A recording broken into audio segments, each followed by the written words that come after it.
Your attention, please, ladies and gentlemen. You're watching Yes.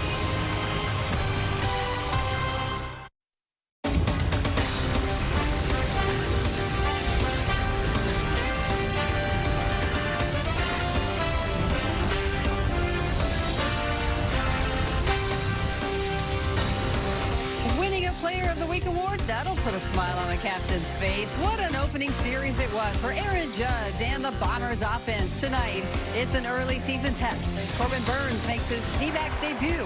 One of the game's best pitchers will try to make a good first impression with his new team.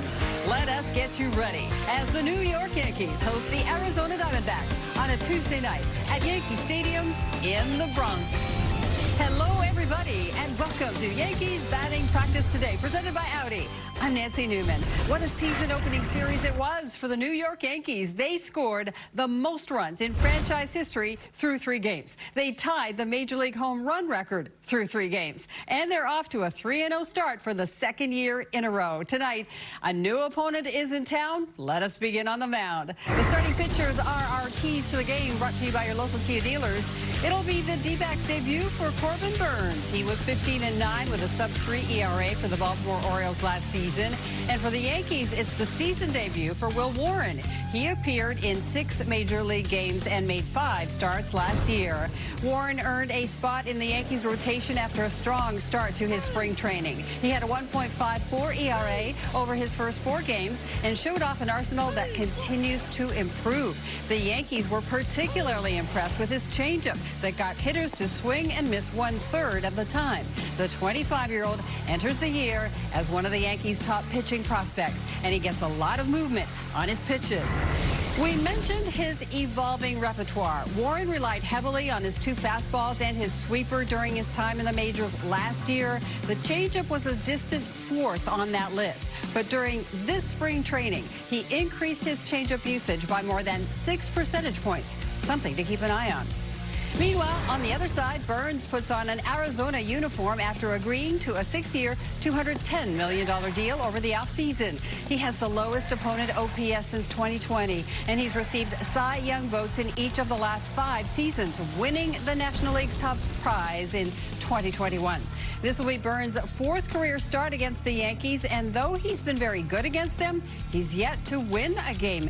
0 runs of support, yet he has a 1.42 ERA and is holding the Bombers to a batting average lower than 100. Burnes excels at getting ground balls, but the Yankees, they've been letting it fly this season. Because of injuries, we know the Yankees have some big shoes to fill in the rotation. That puts some pressure on Will Warren.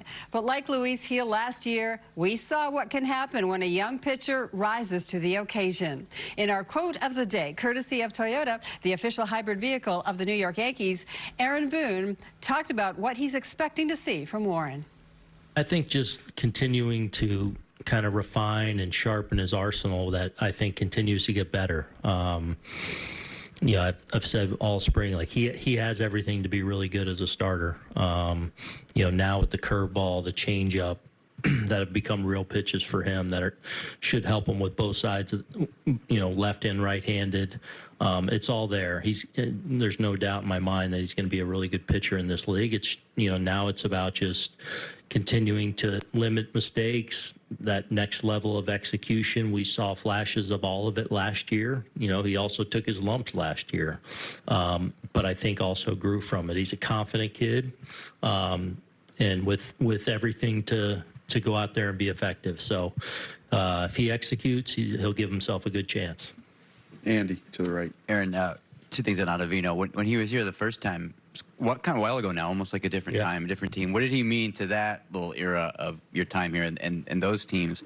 And second, just for now, so the paternity list got him signed today. Yeah. Are you thinking of it like he's got a chance to stick, or you'd like to see him stick? Or yeah, we'll see. We'll see. I think he's got a lot left in there. He's still been very effective really throughout his entire career. And when we first got him, we brought him in to be kind of that righty killer, high leverage setup, and he delivered on that. And obviously, very familiar with what it takes to play here, and he's played here in the Mets and Boston. So this is what he knows. So there's a chance to get a quality pitcher in here, and hopefully he can help us. And where it goes, we'll see. Here is Skipper Boone's lineup for tonight. Paul Goldschmidt leads off, then it's Cody Bellinger and Aaron Judge. He bats third. The captain has 4 homers, 11 RBIs, and 8 runs scored already. The first player ever to do that in the first 3 games. 3 players in the lineup have homered off Burns: Goldschmidt, Bellinger, and Oswaldo Cabrera. He bats ninth. And for the Diamondbacks, keep an eye on Eugenio Suarez. He and Judge are tied atop the Major League home run leaderboard with 4 apiece. And Suarez ranks 4th in home runs since 2017. So there's power in the middle and speed all throughout the lineup, especially the leadoff hitter, Corbin Carroll. We are just getting started here on Yankees batting practice today, presented by Audi. Much more on the way from the stadium as the Yankees look to make it 4 wins to start the season. Stay with us on Yes and the Gotham Sports app. Yankees batting practice today is presented by Audi, the official luxury vehicle of the New York Yankees. Visit your tri-state Audi dealer today. Welcome back to Yankees batting practice today, presented by Audi. As promised, our Paul O'Neill joins us now from the stadium. And Paulie, Aaron Judge has been right where you'd expect him to be, right in the middle of everything. 4 home runs, 11 RBI, 8 runs scored. He's the American League Player of the Week. I want to know what's going through your mind when you're in the booth watching the captain do his thing. Well, it's always, you're just kind of in awe watching him. And every day we talk about him and we put up graphics and compare him to some of the greats that have ever put on the uniform for the New York Yankees. So, it's a pleasure to sit in this booth with Michael and watch him do what he's doing. I actually talked to him today on the field, and it was almost a relief because he did not get off to a good start last year. He got off to a great start so far this year. Oh, wow, that's very cool. How about Corbin Burns? He's making his D-backs debut tonight. He signed with Arizona 6 years, $210 million. We know that he wanted to stay on schedule coming out of spring, so he's going tonight on 5 days rest. He's one of the best in the game. What will you be looking for as he goes up against these Yankees hitters? Well, he is one of the best in the game, and he's a he uses his cutter more than pretty much anybody in baseball. He's successful. He's in the top 5 of all pitching categories in the last 4 or 5 years. This team scores a lot of runs, but they gave up a lot of runs, so they had to shore up their pitching, and they did that by bringing Burns in. We remember these 2 franchises competed in one of the most notable World Series in our nation's history. That was 2001. President Bush threw out the first pitch, Game 3 at Yankee Stadium. The Yankees won Games 4 and 5 in comeback fashion. Game 5 was the last of your career at the stadium. Unforgettable, the fans chanting your name. What are your memories from that time? Please take us through it and relive it with us. Well, it was such a weird time of life, and yes, we did lose that World Series. It was the only part of that run that we did lose. But what I remember of that World Series, obviously, is Game 3, 4, and 5. Those were probably some of the most exciting games I've ever been a part of. Every one of them comebacks, and it's when New York needed something to cheer about. A weird time of life. I remember those games more than the outcome of the World Series. What do you remember about what you were thinking and feeling when the entire stadium was chanting Paul O'Neill? You don't know what to do there. I mean, at the time, you're in the outfield, and all of a sudden you figure out what's going on, and these things only happen in New York, and it was happening, and what do you do? I mean, we're losing a World Series game at the time. It's not like I'm going to, do cartwheels out here in right field. So it was an unbelievable thing. But then to drive home that night after the huge comeback, and then it all kind of sinks in. Again, it's something that I'll never forget, and it's something that I've time and time again thanked the Yankee fans for. Well, neither will we forget, or the fans. And before we let you go, the crew told me I have to ask you this, so I'm waiting upon the answer for the reason. What is your favorite kind of pizza? We know you're a foodie, but they want me to ask you what your favorite pizza is. It's kind of simple. I've kind of fallen in love with the plain cheese, but I'm more into just a margarita. The margarita pizza, you got to make it with a little extra basil, though. I don't know why. That's just what hits the spot. Do you have a favorite spot? Oh, I got a ton of them. We don't have enough time for that, Nancy. Believe me, I'm from Ohio. When you get to eat pizza in New York, you feel like you're getting a treat. Very good. Thank you, Paulie. Always so good to visit with you. We will see you at the top of the hour alongside Michael for the call of the game. Let us take another break here on Yankees batting practice today. Presented by Audi. Coming up, his dad played with Paul, but now it's his turn in pinstripes. We spotlight Cody Bellinger next.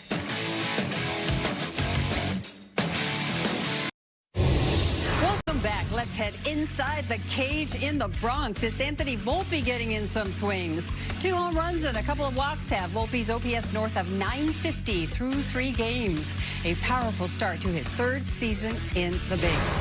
Speaking of good stars, how about Cody Bellinger? 4 hits, 6 runs batted in, and a sac fly in all 3 games. A good way to introduce himself to the home fans in the Bronx. But nobody has gotten off to a better start than Aaron Judge. The captain earned his 13th Player of the Week award. That is tied for 6th most in baseball history. Judge was right in the middle of that record-opening series, 36 runs over those first 3 games. That's the most in Yankees history, and 3rd most all time. 15 home runs, that is tied with the Tigers for the most through 3 games. And the Yankees are 3-0 for the 5th time. That is the 5th time that they've done that in back-to-back seasons. That kind of production takes a team effort up and down the lineup, and the offseason acquisitions seem to be fitting in very nicely. That very much includes a player who grew up surrounded by the pinstripes. Cody Bellinger looks right at home.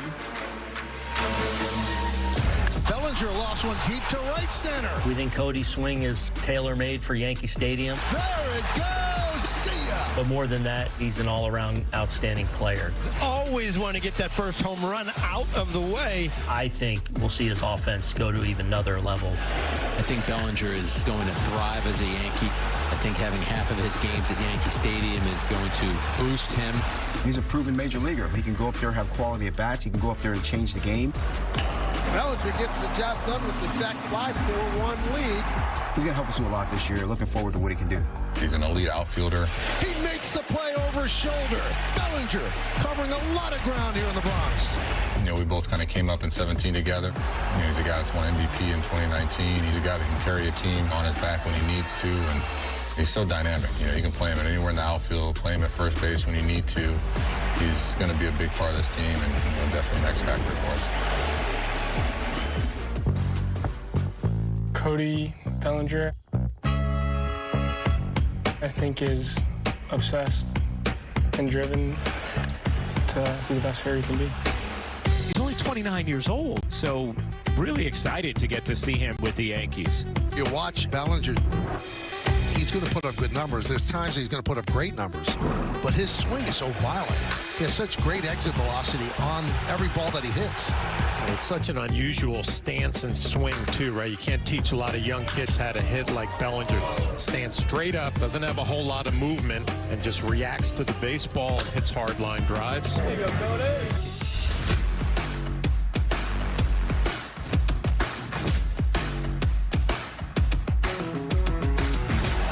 The center fielder, number 35, Cody Bellinger, number 35. I think it's ingrained in baseball players to understand, you know, the pinstripes and what the New York Yankee logo means, and I think they've done a good job of, you know, understanding the history, and, you know, so each and every guy that comes and wears this uniform, you kind of feel the history. Clay Bellinger. His dad, Clay Bellinger, won 2 championships with the Yankees, coming off the bench for them, a very valuable player. My he doesn't show the most emotion, but I know he's pretty excited about it, and he got his opportunity to play in the big leagues. It meant a lot to him, and obviously it meant a lot to our family. Dad didn't get to the major leagues until he was 30 years old. That was in 1999. I really want to win. I care about winning. I care about, you know, showing up to the field and doing everything I can. So when I go home at night, I did everything I could. I prepared the right way. And if the results aren't on the field, at least I know I did everything I could. Giving it my all every single day, that's what I strive to do. And hopefully good things will happen. There's one more homecoming to note, and this one was a bit of a surprise. Adam Ottavino, the New York native who already pitched 2 seasons in the Bronx, he's back in pinstripes. He agreed to a deal after the Yankees placed Devin Williams on the paternity list. Meredith Marakovitz caught up with him at the stadium. Thanks, Nancy. Adam, you find yourself back in the Bronx. What was it like to put on those pinstripes again today? Kind of surreal, but feels great. Really excited to be here and just see where it goes. At what point in time did you realize that this could be a very real possibility? Like last night at like 7 or 8 o'clock. So I don't know. I was in a mode of, not really like hoping, I guess, as much as just keeping open to everything, and it ended up working out. What was your initial reaction when your agent called you and told you, hey, they want you, can you get to the Bronx by tomorrow? I was like, hell yeah. Like, I'll be there. That's easy. No problem. Now, you were with the Red Sox earlier. You opted out of that deal. Take me through that decision to opt out. Well, I mean, I didn't make the team. I probably wasn't as impressive in the majority of the camp. I signed late. It took a little while for me to get going the way I wanted to. So they went with the guys that were impressive in camp and doing a good job. Obviously, that makes a lot of sense. So, yeah, at that point, I didn't want to stick around and kind of be the backup plan, and I didn't really want to go to AAA straight away. Even though I had played there, there's been a lot of changes over there, so it wasn't super comfy and cozy as maybe I thought it would be. So I just stayed ready. I liked the way I threw the ball towards the end, stayed ready, wanted to keep my options open, and, ended up here. How did you stay ready with that little bit of a layoff there to make sure when a team called, you'd be good to go? Yeah, I drove to Jupiter right away, and I was working out at Eric Cressy's place down there. I was able to throw to hitters a couple times and throw bullpens and, be in the warm and just, keep it going, keep the feeling going. Clubhouse feel the same in there? I know there's some different faces, but did you feel like it was familiar? Yes, yeah, totally. I mean, it was really, honestly, a lot of the same faces and, same clubhouse. So very exciting and, really cool to be back. When you were here, what did you like about pitching at this place? Oh, I mean, everything. I mean, the energy in the ballpark. I love the mound. I feel like I've thrown the ball well here. It's a place where it demands the best out of you and, it keeps your focus level high. And that's the type of feeling I like out there, is just to be locked in. And, it's hard not to be locked in the Bronx. So no 0 this time around, but you will be wearing number 58, correct? Yep. And what have they told you in the way of what their expectations are for you and how you're going to be used? I mean, they haven't told me anything, but I feel like that's, it's baseball. Every day is a new day, and just try to put my best foot forward today and see where it takes me tomorrow, and help the team today. They owe me nothing. They're not under any responsibility to make any plans with me. So I'll just try to do my best to make any decisions kind of tough on them. Best of luck out there. Thank you so much. I'm going to send it back to you, Nancy. Thank you both. Ottavino pitched 97 games for the Yankees between 2019 and 2020 and posted a 2.76 ERA. He struck out 113 in less than 85 innings and held opponents to a 215 batting average. We'll see what he has in store for his second stint with the New York Yankees.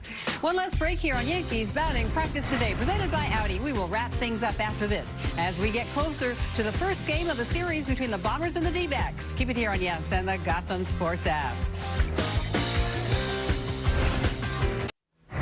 We're back. Tonight's injury report is brought to you by Montefiore Einstein, the official hospital of the New York Yankees. Good news.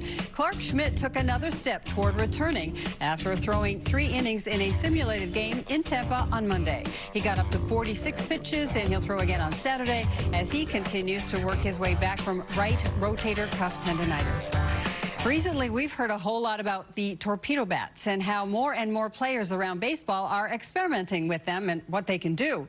But whether it's his bat or just carrying over the momentum from the postseason, Anthony Volpe has the power turned on early. Both of Volpe's hits this season have sailed over the wall. The first, a nearly 104-mile-per-hour rocket into the stands in right field in the season opener. It was his first home run on a pitch at least 95 miles per hour since his rookie season. And then he went deep again in Game 2, launching a homer 350 feet to left. He had 12 all of last year. And, of course, there's that Gold Glove defense. Volpe made a sparkling play behind Marcus Stroman on Sunday.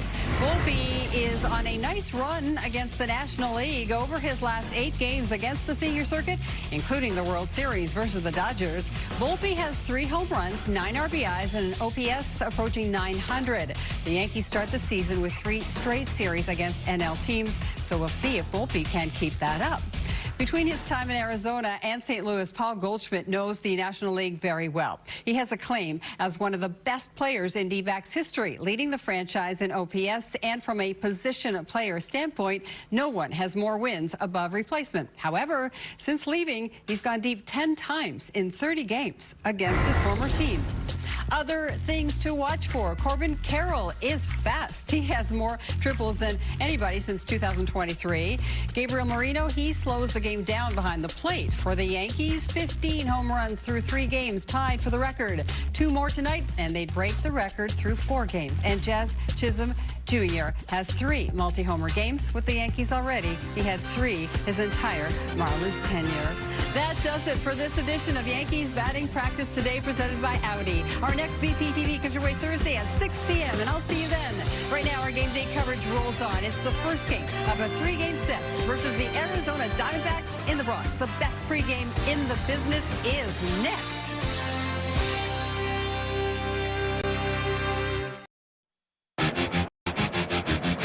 Line drive going back and reaching up. It is gone. A home run for Austin Wells, and what a start to the 2025 season. Gone. Oh my goodness. Up the middle of the bat, Anthony Volpe. Goldschmidt swings at the first pitch. See ya. Into the bleachers. See ya. See ya. Back to back to back. How do you top this as a first inning? 3 pitches, 3 home runs. They've done it again. 4 first-inning home runs. First time in Yankee history. Say goodbye. A grand slam for Aaron Judge. Another. Hey now for the Yankees. See ya. 3 home runs for Aaron Judge. See ya. The Yankees' 9th home run of the day. I don't know if I've ever seen anything like this in a game. Back a little league. He's done it again. A monster 2-run home run.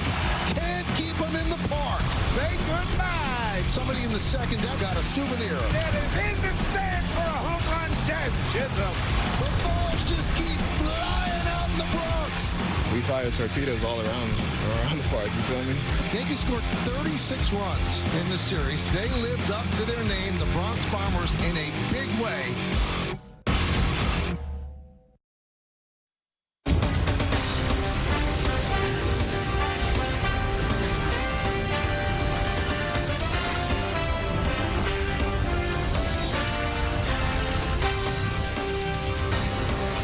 Home runs in the opening series. That made Aaron Judge the American League's Player of the Week. And it makes a baker's dozen of those awards for the captain, most in Yankees history. He and the Bombers beat up the Brewers for a season-opening sweep.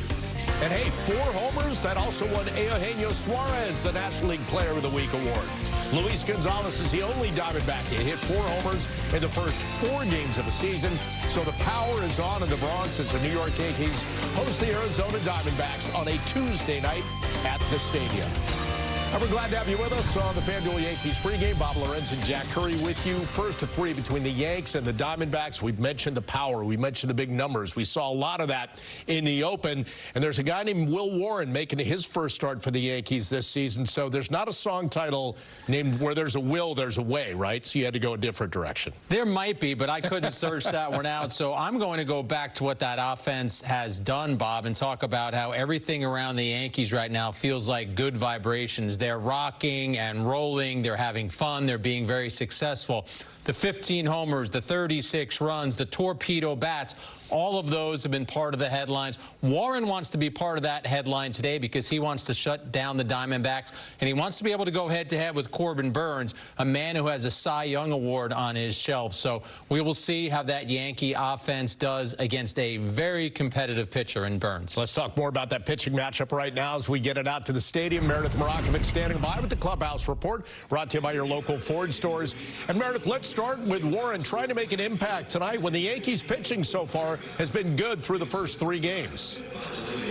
Bob, Warren Boone, just 25 years old, making his first start of the season. He saw his first major league action last year. He went 0-3 with an ERA over 10, and while those numbers certainly not where he wanted them to be, he said during spring training that experience was just invaluable. He talked to me multiple times about how this year he just feels so much more comfortable, so much more confident, and he made some tweaks to his arsenal. Earlier today, I caught up with pitching coach Matt Blake, who spoke to Warren and gave him some advice heading into his first start of the year.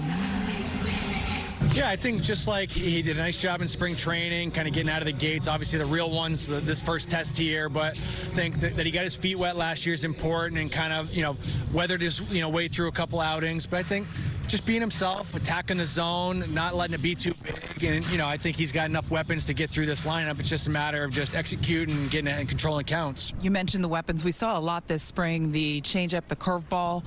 How are those going to help him in his arsenal? Yeah, I think, obviously they're going to stack lefties in there. It's, 7 in there today. So just being able to control the lefty lineup a little bit more with the four seam, using the curveball to steal some strikes, improve the changeup. So a lot of the work he did this offseason was designed to help him with this type of lineup. So we'll see how it goes. And how much do you feel like his confidence has maybe increased since a season ago? Yeah, I think, anytime you get up here, regardless of whether you have success or not, I think just getting your feet wet out there, going through some lineups, feeling some adversity, going through the offseason, knowing that he's gone through the ringer a little bit, and then having some success this spring, I think we can build on that in this one.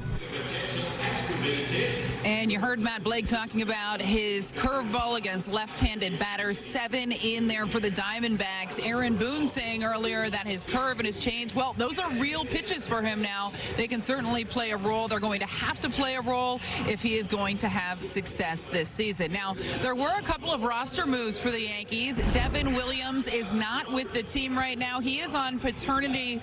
He's on the paternity list. JT Brubaker was transferred to the 60-day IL, and Adam Ottavino is once again in the Bronx. He was signed to a contract. I caught up with him for the BP show and asked him what his initial reaction was when he had heard that the Yankees won him back. I was like, hell yeah. Like, I'll be there. That's easy. No problem. Now, you were with the Red Sox earlier. You opted out of that deal. Take me through that decision to opt out. Well, I mean, I didn't make the team. I probably wasn't as impressive in the majority of the camp. I signed late. It took a little while for me to get going the way I wanted to. So they went with the guys that were impressive in camp and doing a good job. Obviously, that makes a lot of sense. So, yeah, at that point, I didn't want to stick around and kind of be the backup plan, and I didn't really want to go to AAA straight away. Even though I had played there, there's been a lot of changes over there, so it wasn't super comfy and cozy as maybe I thought it would be. So I just stayed ready. I liked the way I threw the ball towards the end, stayed ready, wanted to keep my options open, and, ended up here. How did you stay ready with that little bit of a layoff there to make sure when a team called, you'd be good to go? Yeah, I drove to Jupiter right away, and I was working out at Eric Cressy's place down there. I was able to throw to hitters a couple times and throw bullpens and, be in the warm and just, keep it going, keep the feeling going. And Adam Ottavino wore 0 when he was first pitching for the Yankees in 2019 and 2020. That belongs to Marcus Stroman now, so he will wear number 58 should his number be called over the next couple of days. Here's another note when it comes to roster. Dom Smith re-signed with the team on a minor league deal, so he could potentially be another option should the Yankees need it at some point in time throughout the course of the season. It's now time for the Morgan & Morgan injury report, and that brings us to some pitching help for the Yankees. Clark Schmidt threw yesterday in Tampa, 46-pitch simulated game. I spoke to him in the clubhouse today. He said he felt great while he was on the mound. He recovered well today, so the next step for him will be to throw in another game on Saturday in a minor league rehab appearance. Also noteworthy, Ian Hamilton is scheduled to make his second rehab appearance tomorrow. He'll probably get one more thereafter, and then I believe he is eligible to return on the 8th, so not too much more time for Ian Hamilton. Clark Schmidt will need a couple more outings to continue to build that pitch count up, but as of now, it seems like everything is moving in the right direction, Bob, for both of those guys. And I have to tell you this before I go, the wind was blowing in quite a bit before, but it seems to have calmed down. Much cooler temperatures again in the Bronx, so don't expect the ball to fly maybe as much as we saw it in that opening series, but time will tell. You never know with this team, Bob. Well, both these teams games. They've been tearing the cover off the ball. We'll see what happens. Thank you, Meredith. See you in a bit with Michael and Paul. Now let's take a look at the lineups for both teams. Yankees lineup brought to you by Toyota. Paul Goldschmidt back in the leadoff spot, 3 for 5 on Sunday, an RBI and 2 runs. He's 10 for 31 in his career off Corbin Burns. As for Aaron Judge, we mentioned there's crazy numbers, the 4 homers, 11 RBI and 8 runs so far in 3 games. First in Major League history to do that. Then Jazz on Sunday, 5 ribs and 2 home runs. As for the Arizona Diamondbacks, also brought to you by Toyota. Coming off 10 runs and 14 hits and a win over the Cubs. Talked about Eugenio Suarez at the top of the show already with 4 homers and 7 runs batted in, while Naylor and Thomas have 3 each, and Geraldo Perdomo has 5 runs batted in. Before we go to break, as you may have heard last night, Yes Network and Comcast reached an agreement. In a statement, Yes Network chairman and New York Yankees president Randy Levine had this to say, to quote, "On behalf of the Yes Network and the New York Yankees, I want to express our deep appreciation to everyone who supported our efforts to keep the Yes Network from going dark. All of you worked tirelessly to urge us to stay at the table and reach a deal.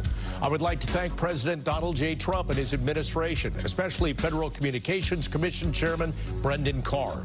I also want to thank New York State Governor Kathy Hochul, Connecticut Governor Ned Lamont, and New Jersey Governor Phil Murphy. Special thanks to Connecticut Attorney General William Tong and New Jersey Attorney General Matthew J. Platkin, as well as legislative leaders from New York, New Jersey, and Connecticut, including New York State Assembly Speaker Carly Hastie, New Jersey Assembly Speaker Craig J. Coughlin, and the members of the New Jersey State Assembly who voted for the resolution. New Jersey State Senate President Nicholas P. Scutari, New Jersey State Senate Budget Chair Paul A. Sarlo, New Jersey State Senators Joseph A. Lagana, Joseph P. Cryan, and Joseph F. Vitale, and the numerous additional elected officials who supported the rights of New York Yankees fans in various ways. We also extend our appreciation to New Jersey State Assembly members Al Barlas, Gabriel Rodriguez, Alexin Collazos-Gil, Jessica Ramirez, Julio Marenco, and Ivan Lopez for their advocacy and support. We also appreciate the support of the Deputy Speaker of the Connecticut House of Representatives, Christopher Rosario, Connecticut State Representative Raheem Ali Brennan, Dutchess County Executive Sue Serino, and Putnam County Executive Kevin M. Byrne. Most importantly, we want to thank Yankees fans everywhere who showed their unwavering support and passion for keeping Yes on the air. Your voices truly made a difference. Let's take our first break. A lot more baseball to talk about as the Yankees and Diamondbacks get set for the first of 3 on Yes and the Gotham Sports app. We look at the Yankees offense and how it might go after Arizona starter Corbin Burns when we come back right after this. The Yankees pregame show on Yes is presented by FanDuel. New FanDuel customers can get $200 in bonus bets if your first $5 bet wins. The Yankees pregame show on Yes is brought to you in part by your local Hyundai dealers. There's never been a better time to test drive that Hyundai you've always wanted. Visit HyundaiUSA.com today. It's time for the pregame odds segment presented by FanDuel. The Yankees stormed out of the gates, and now they welcome the Diamondbacks to the Bronx. For a same-game parlay, we are riding that red-hot Bombers offense. Let's go with Aaron Judge to hit another homer, Goldschmidt to record at least 2 total bases, and Cody Bellinger to knock a hit. The odds on that parlay are plus 879. Right now, new FanDuel customers can get $200 in bonus bets if your first $5 bet wins. Want to remind you all season long here on Yes, we invite you viewers to show us the different ways you support the Bronx Bombers. Use the QR code on screen with the hashtag Toyota Pinstripe Pride and post pictures to social media that reflect your love for the Yankees. We might spotlight you in a future game.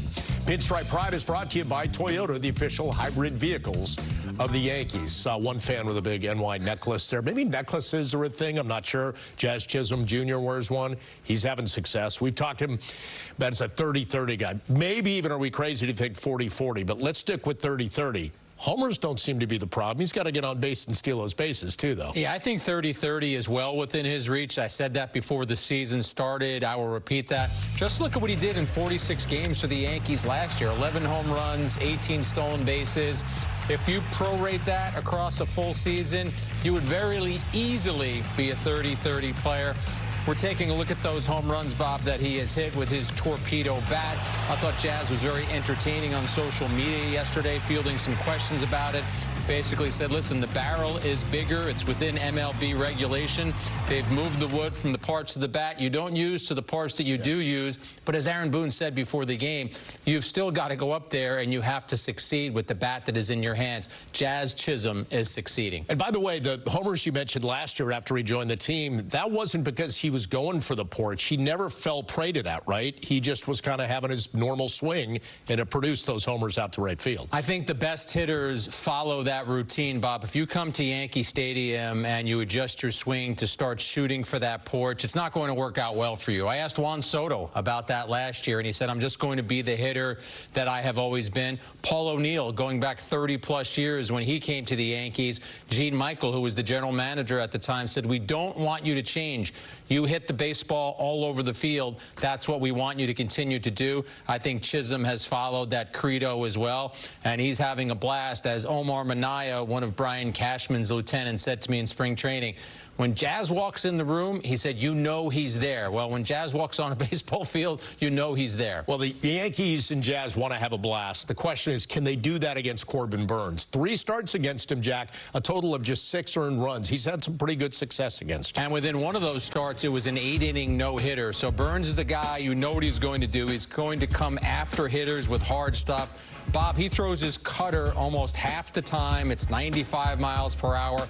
He'll also throw a curve, a slider, and a change. So when we talk about how ferocious that Yankee offense has been across the last 3 games, now you look at a guy in Burns who is a Cy Young winner, and the challenge gets even steeper for them. And by the way, I know you and I feel the same way about this. Quite odd to see Burns making his first start of the season in Game 5, but that was a scheduling situation with the Diamondbacks. By the time they started talking about who their opening day pitcher was going to be, he had it in his head that his routine was established. He wanted one more start late in spring training, so they don't get to use their $210 million guy until Game 5. That's a little odd, no doubt. What does Will Warren have in store for his season debut? We're going to break down what to expect from the young righty as he tries to tame the Diamondbacks. Stick around.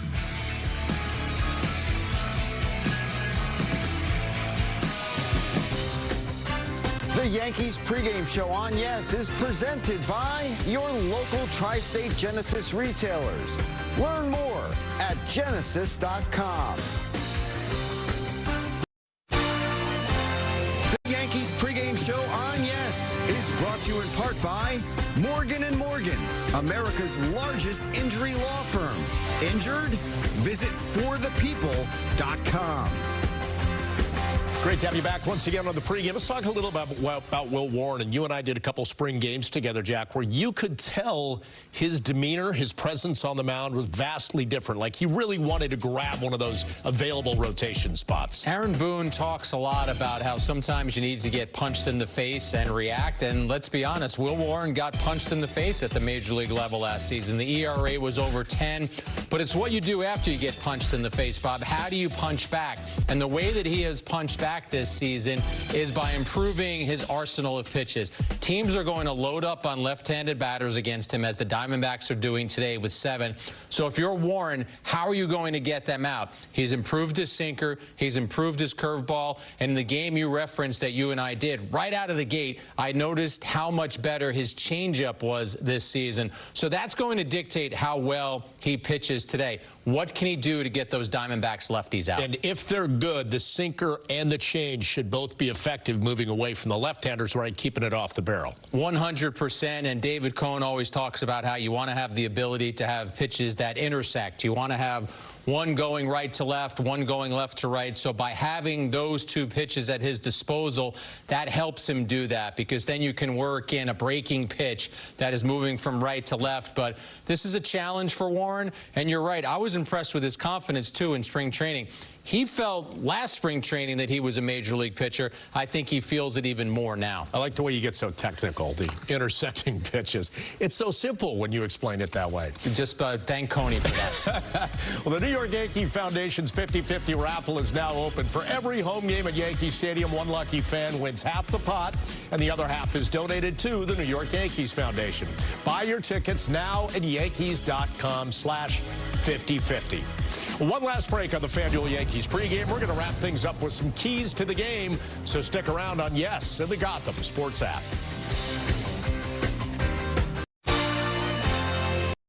The Yankees pregame show on Yes is brought to you in part by Cadillac.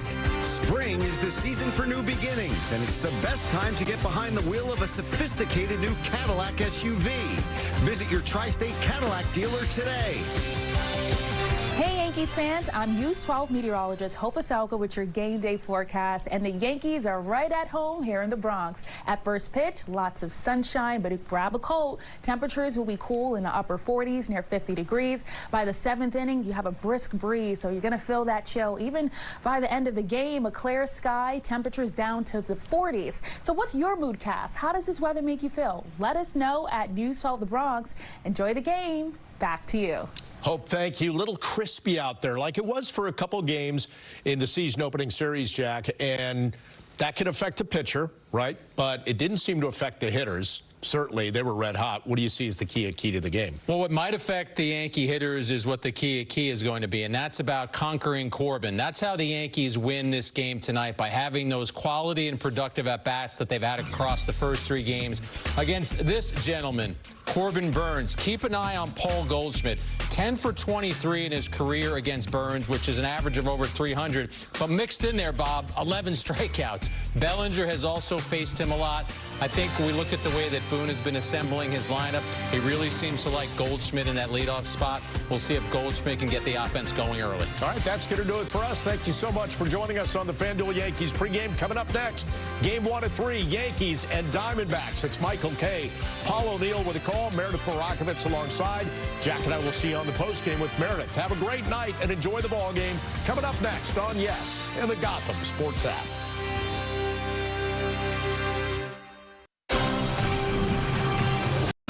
Attention, please, ladies and gentlemen. You're watching Yes.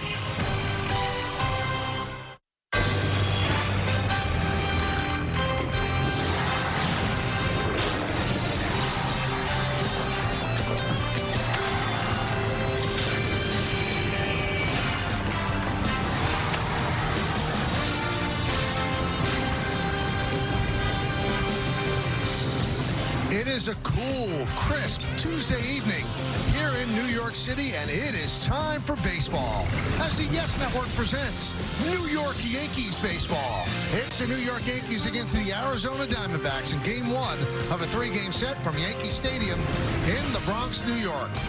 Opening week presented by PNC Bank. Hello, everybody, and welcome to Yankees baseball. Along with Paul O'Neill, I'm Michael Kay. Well, the Yankees are feeling pretty good about the weekend series against the Milwaukee Brewers. They're 3-0. They had 15 home runs in those 3 games, and right in the middle of it was the Yankees second baseman, Jazz Chisholm Jr. We got a little taste last year when Jazz came over. I didn't realize the type of power he has. We knew how athletic he was. He's back at second base. He has some lofty goals for this year. Well, he started on Saturday with his first of the year. And then on Sunday, a couple right down the line. Jazz Chisholm can play the game of baseball, and he helps the Yankees out a lot. And you talked about with the Yankees, Paul, so in 49 games, he has 14 home runs, hitting .282, an OPS of .879, and he's pretty good on the bases as well, 18 out of 20. Now, the big test for Chisholm, the Yankee offense, and, oh, by the way, those torpedo bats, it's going to be who the Yankees are facing in this series. Today, here's the pitching matchup. Will Warren goes for the Yankees. Corbin Burns is going to go for the Diamondbacks. His first start for the Diamondbacks. This is one of the best pitchers in baseball. Yeah, he is. I mean, he won the Cy Young in 2021 with the Brewers. Last year with the Orioles had another phenomenal year. So this is nothing new for Burns to come and try to shut down the Yankees. They know him. He knows them. But as you said it, Michael, he's one of the game's best. And now Will Warren is going to have to put up some zeros as well to match him. And we'll hear about Will Warren when we come back. Meredith Marakovitz caught up with the young right-hander. That's all coming up next, right here on Yes.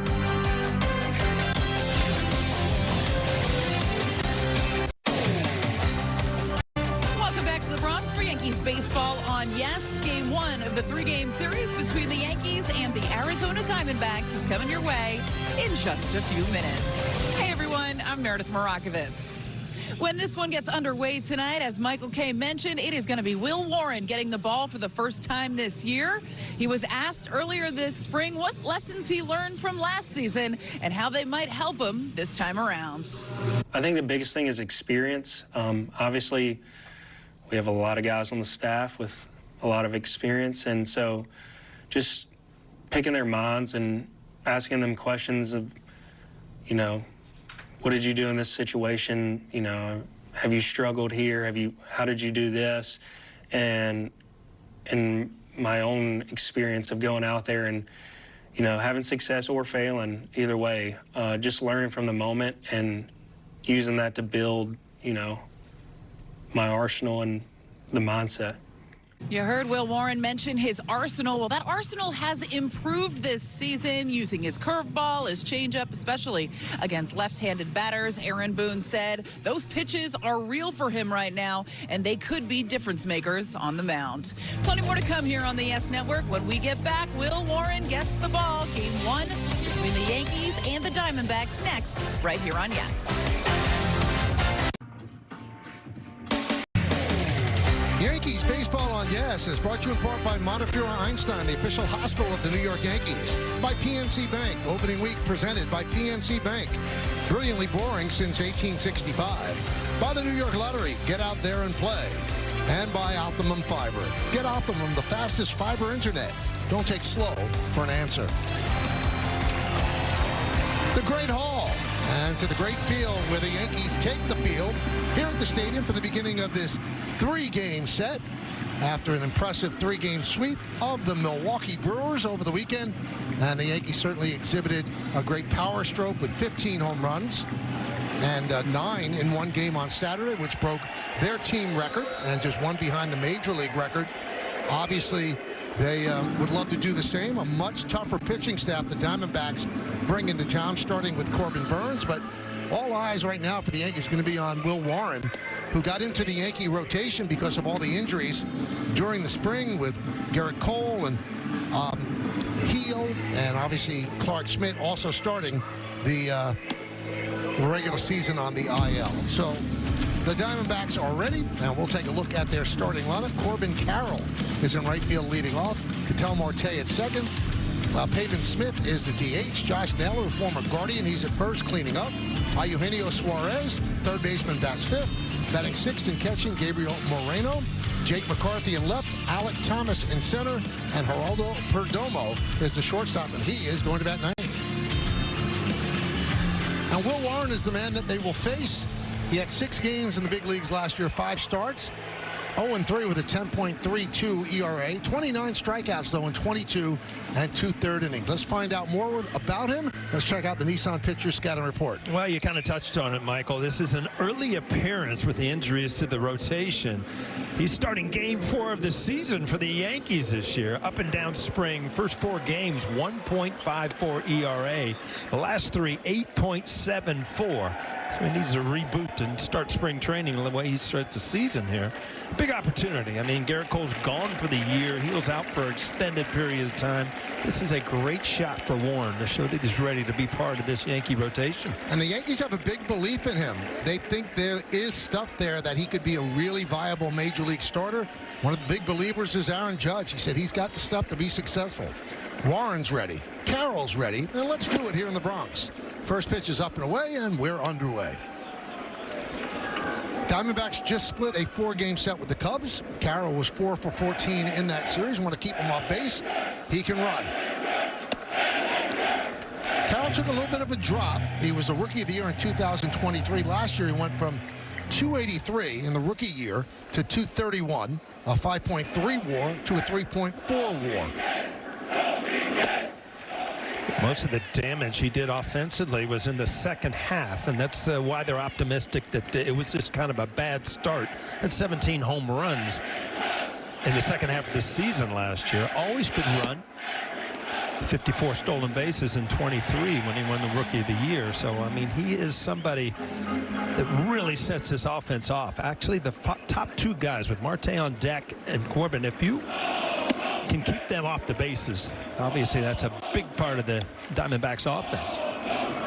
Torey Lovullo is the manager of the Diamondbacks. They had 89 wins last year, and they finished in a tie with Atlanta and the Mets, but the Braves and the Mets had the tiebreakers to get into the postseason, and the Diamondbacks went home as Carroll goes to the dugout with a strikeout. Let's take a look at the Yankee defense. Dominguez in left, Bellinger in center, Judge is over and right. We'll go third to first in the infield. Oswaldo Cabrera, Anthony Volpe, Jazz Chisholm Jr., and Paul Goldschmidt. Austin Wells behind the plate.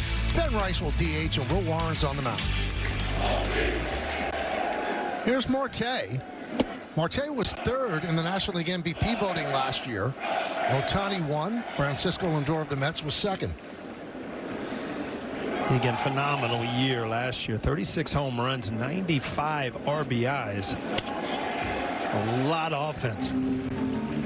Check out the game time weather presented by Bigelow, the official hot tea of the Yankees. It's 50 degrees, feels a little bit cooler, no chance of rain, humidity 34%. The wind is blowing from left field to right field. You know why there's no chance of rain, Michael? Why's that? Because it feels like it would snow. It might. Backhanded there by Goldschmidt. He flips to Warren. They get Marte. And that's 2 away. Time for the keys to the game, brought to you by your local Kia dealers. Well, they've been in the news. They are. Bronx bombing. 15 home runs in the first 3 games. The record for the first 4 games is 16. And that was by the 2006 Tigers. 3 teams are left. And now I'm talking about undefeated. The Yankees 3-0, Padres 5-0, and the Dodgers 6-0. And welcome back. Not Cotter, but Adam Ottavino back in the bullpen. Devin Williams on the paternity leave. So Adam Ottavino's back. Is he still number 0, Jay? No, he can't be because Stroman is. Oh, that's right. 58. Wow. Took a big jump from 0 to 58. Malachi Moore is a home plate umpire. He is pitcher friendly. More outside strikes on righties are called, more low strikes. And Malachi in his 6th big league season, so he never had to endure Paul O'Neill. I'm not even going to comment on that. Now, you saw Aaron Boone all bundled up. So I was down on the field. He came out for batting practice, and he just had like on, a little pullover. And then all of a sudden he disappeared. Came out a little bulkier. And I went up to him. I said, I'm predicting there's a Parker on during the game. He said, no Parker. He said, but there'll be layers. Yes. He always says he runs cold. 2-2. Good change up there by Warren. It was such an important inning for Warren getting out here, and it is a good changeup. You see him turn that over, get good movement down and away. And it's such a huge inning to get off to a good start. That's a good start, Paul. Yes, sir. 1-2-3 with 2 strikeouts. Will Warren strong in the first, and the Yankees are coming to bat. There he is. One of the big free agent signings during the offseason, Corbin Burnes. With the Orioles last year, signed a 6-year free agent deal with the Diamondbacks. He's tough with a 2.92 ERA last year, pitching in the American League East. This is the lineup that he's going to face. Paul Goldschmidt at first base leads off. Cody Bellinger in center. Aaron Judge over and right. Cleanup hitter is the second baseman, Jazz Chisholm Jr. Anthony Volpe at short. Austin Wells is going to catch. Very balanced lineup. The switch hitter, Jason Dominguez in left. Ben Rice the DH. Oswaldo Cabrera at third base, batting ninth. Burnes 32 starts for the O's, 15-9, 2.92. Let's check out the Nissan pitcher scouting report. Well, we talked about it. He is one of the best. He's pretty much top 5 in every major pitching category in the big leagues. He's not the opener. He did not want to get off his routine. They figured out late in spring training. So this is his first start of the year and no help. In 3 career starts against the Yankees, he has a 1.42 ERA, but he's 0-3. They have not scored him a run against the Yankees in his career. The 0-1 to Goldschmidt. 0-2. Goldschmidt spent 8 years with the Diamondbacks. From 2011 through 2018, made 6 All-Star teams and finished in the top 3 in the MVP voting 3 times.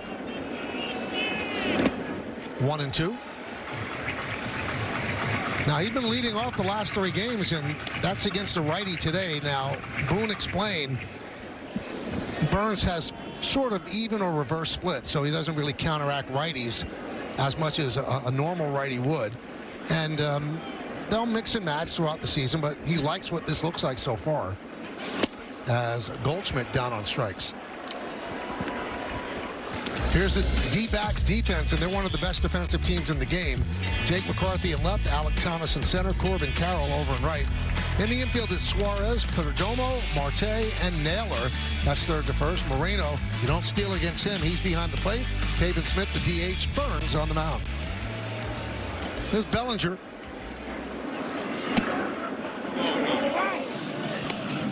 Well, you see against right-handed batters, 235. This was last year. Against lefties, they had 216 against them. So Boone knows of what he talks. Well, Corbin Burns loves the cut fastball. He throws it as much or more than anybody in the major leagues. And against lefties, he'll throw it in on your hands, also backdoor it. But it's nothing straight. Everything kind of spins either away or into a lefty.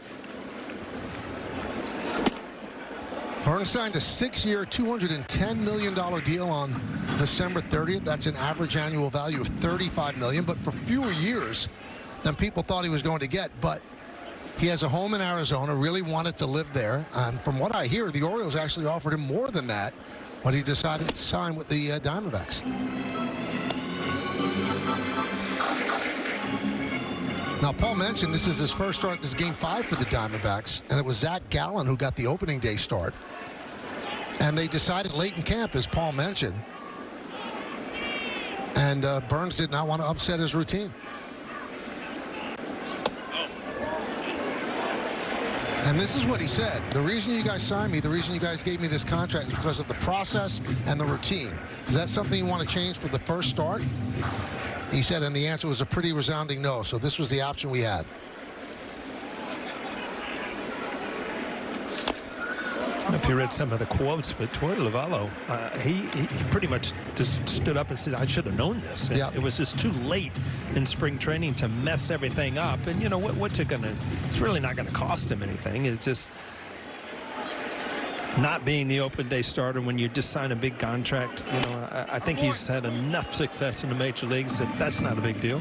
And he's not different because remember last year, Garrett Cole got hurt. And they had everything set up for Garrett Cole to be the opening day starter, as did the reigning Cy Young. Then they asked Marcus Stroman if he would do it. He said, no, he was on a routine that it wouldn't be that. 3-2. Fouled away, and pitchers are very particular about that. They get ready in a certain way. They throw on certain days. And especially in spring training, they're building up slowly. And there's a method to the madness.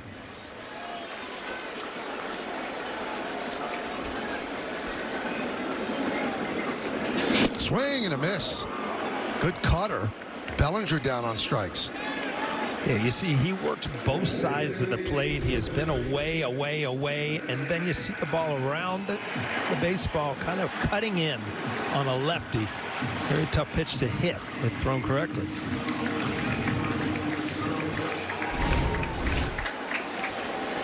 So here is Aaron Judge, 6 for 11 against the Brewers, 4 home runs, 11 ribbies, and 8 runs scored.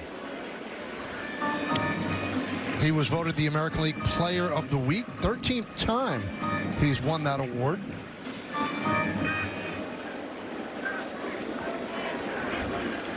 So the Yankees have played 3 games, Paul, and Judge has 4 home runs. Last year, he hit his 4th home run, game 25, and finished with 58.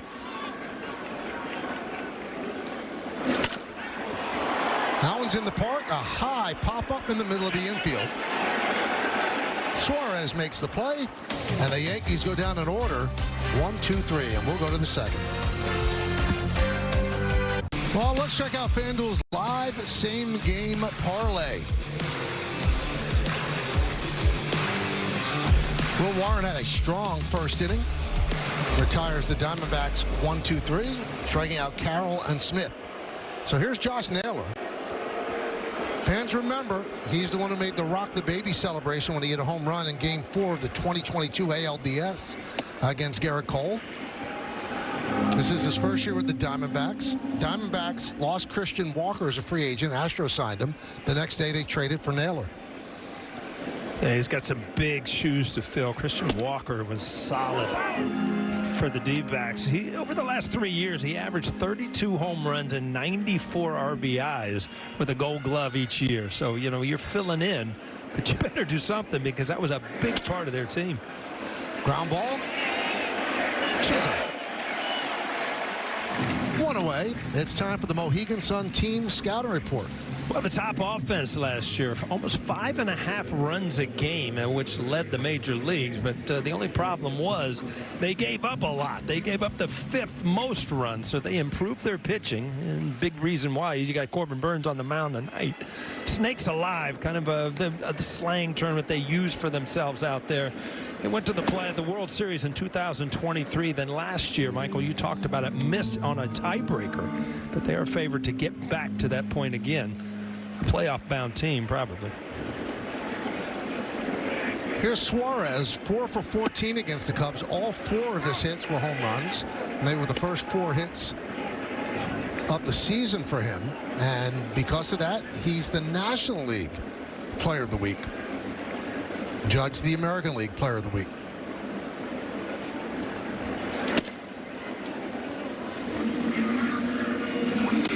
It's amazing. I mean, you've heard his name, but this is his 12th season. Only the second with the Diamondbacks. Majority of his time with the Reds, where he went to the All-Star game in 2010. But he puts up numbers, a lot of home runs. Since 2017, 4th in the major leagues behind Judge, Schwarber, and Olsen. So he can hit the ball out of the ballpark. Yeah, 242 home runs in that time. Judge, 315. Left field, coming on Dominguez, and he makes the play. Those are the plays right there that Dominguez, you know, early in the game, you get a good jump, you make a nice solid play. I mean, day in and day out, this is what's going to give him confidence that he's a good left fielder.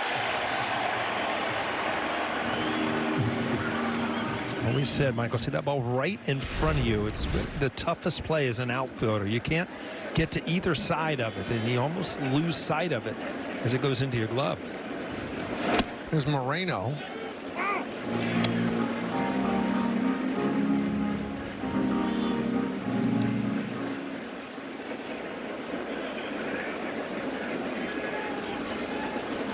He is one of the better catchers. Came over from the Blue Jays in a deal I wonder if they'd like to take back.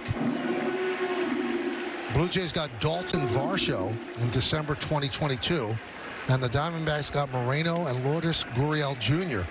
And Moreno could be a catcher for them for 14 years.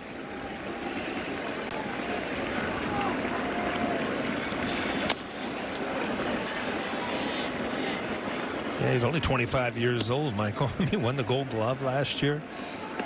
4th season, 3 with the Diamondbacks. Yeah, that's a tremendous trade. And a lot of organizations, when you make a trade like that, it really helps you for the future. The 0-2, swing and a miss. Another 1-2-3 inning for Will Warren as he rings up his 3rd strikeout of the early going.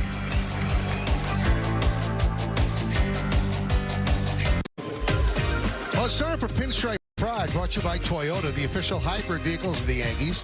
Tonight we have Hudson from Los Angeles. Huddy is a huge baseball fan, and his Little League team is the Yankees, which makes his grandpa Steve, a lifelong diehard Yankee fan, extra proud. Use the hashtag Toyota Pinstripe Pride and mention yes in pictures you post to social media to reflect your love for the Bronx Bombers. We might spotlight you in a future game. Josh Chisholm Jr. takes outside 1-0. Sunday, a 2-home run game for Jazz. Off to a very good start, as you can see. He's had 3 multi-home run games with the Yankees in 49 games. And he had 3 with the Marlins in 403. And that's cooking up something special with Hexclad. Join the hybrid revolution at hexclad.com.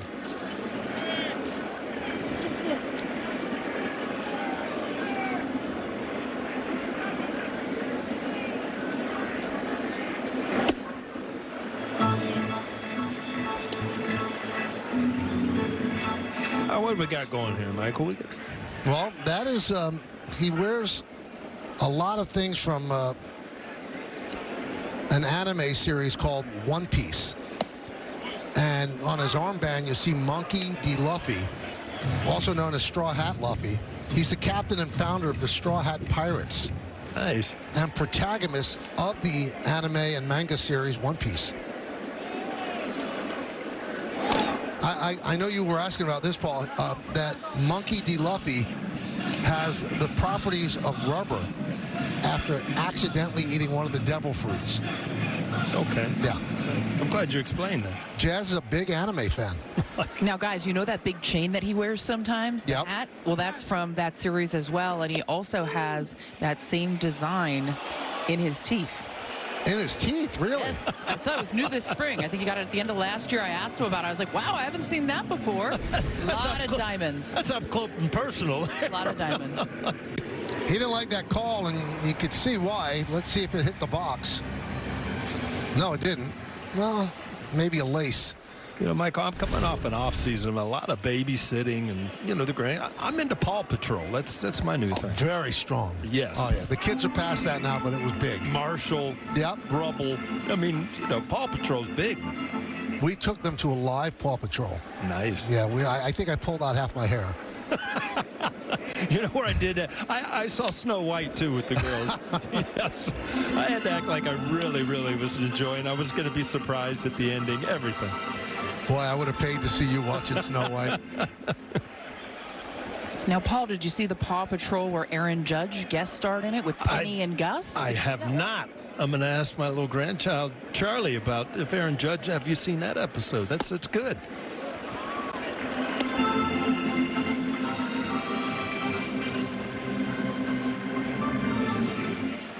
He's usually not animated, but in this case he was.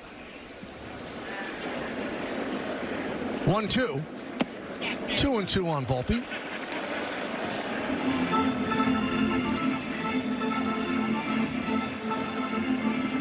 Austin Wells on deck. Jenny Steinbrenner in the background.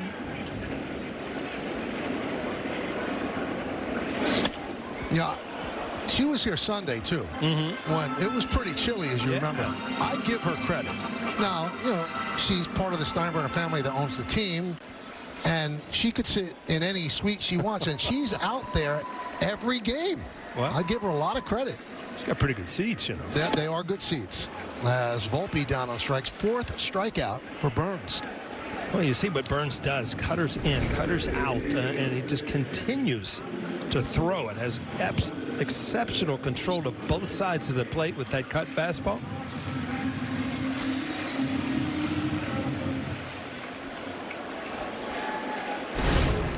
Here's Austin Wells.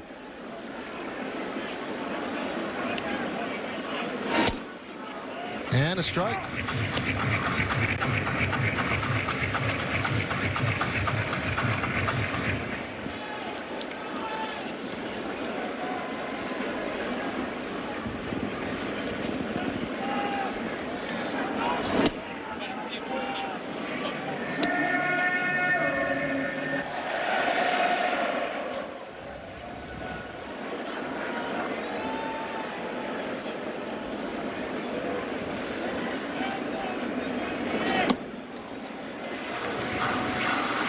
Wells already has 2 home runs and 3 runs batted in. 8 Yankees have hit home runs in only 3 games. And when you have 15 in 3 games, that's going to happen.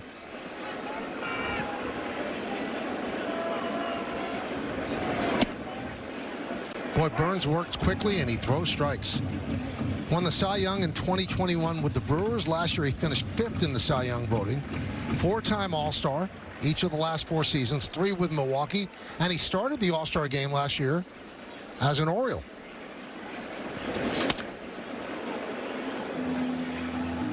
You see that cutter continually flashing up on the screen, but you see the different locations on it. So as a left-handed hitter, you have to cover the cutter that leaves his hand and just hits the outside corner, and then try to get to the one that's on your hands inside. Not a lot of pitchers have the ability to throw the cut fastball to both sides of the plate like he does. Check swing, slow roller to first, picked up by Naylor, and another 1-2-3 inning. We have played 2 innings at the stadium, neither team with a hit. Well, stream every out-of-market game live or on demand, plus stream MLB Network 24/7 for the entire season. Blackout and other restrictions apply. Visit MLB.tv for details. Montefiore Einstein scoreboard, 6 up, 6 down for each team. Nothing. Bottom third of the order for the Diamondbacks against Will Warren. Pitch outside. Really nice crowd on a cold Tuesday evening. Jake McCarthy looking for his first hit, 0 for 8 against the Cubs. I told you that they split 4 games, but they dramatically split because they lost 2 of the first 3. Then they were down 10-6. They beat the Cubs 10-6, but they were down 4 runs in the 8th inning. And in that 8th inning, they scored 8 runs to win the game. And Torey Lovullo said those games mean a difference, because when you do that in the last game of a series and then you have to fly to New York, which is kind of a long flight, it's better to fly coming off a win like that than a loss where you lose 3 out of 4. Yeah, it's amazing what what happens on the field affects the flights. There's no doubt about it. Grounded to Chisholm. Goldschmidt retreats. He went for it first and then retreated to take the throw. Yeah, you can't make too many mistakes defensively when McCarthy's running. One of the faster guys in the league. Here is Alec Thomas, 5 for 7 against the Cubs.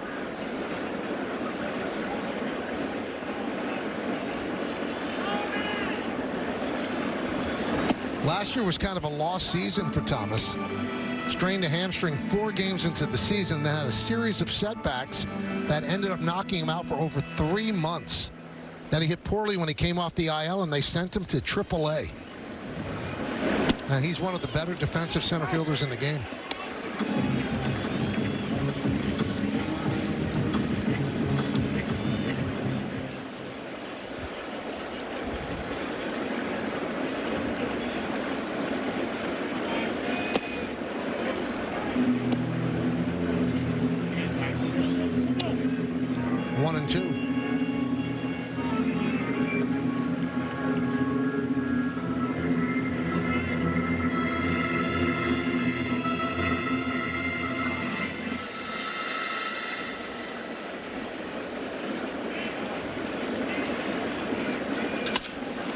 Fly ball.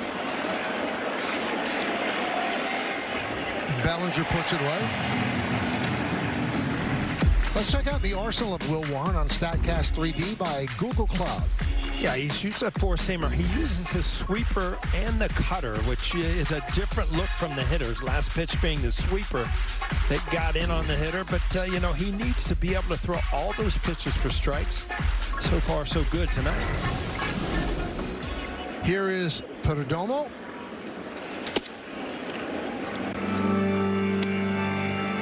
Marlins, or the Diamondbacks locked in Perdomo during the offseason. 4-year, $45 million extension with a team option for 2030. 2-0 on the shortstop. It's hard to strike this guy out, Paul. Does not have a high whiff rate. He's in the top 95%. in chase percentage and whiff percentage as well. And that's unusual in 2025 baseball.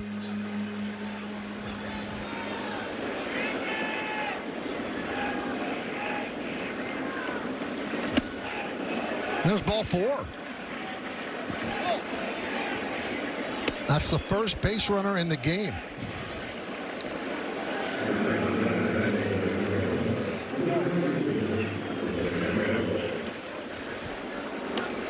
So he'll work out at the stretch facing Corbin Carroll.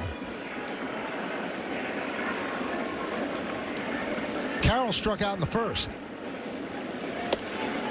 So 5 straight out of the strike zone for Will Warren.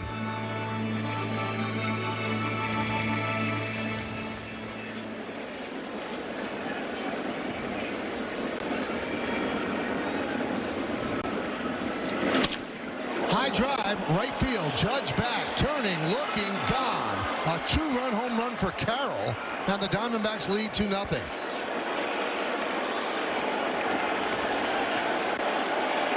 All of a sudden, you're just cruising. And you a walk, a pitch out over in the middle of the plate, 2-0. And again, I talked last year, Carroll got off to a horrible start, but then hit 17 home runs in the second half. Another one tonight. Out of the changeup, and it just sits right there. Changeups you don't want high in the strike zone, because that's where they usually end up.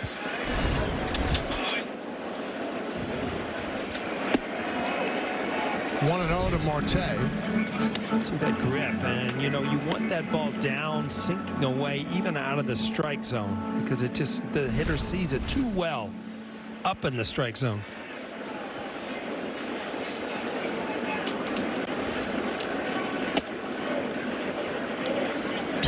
On Marte.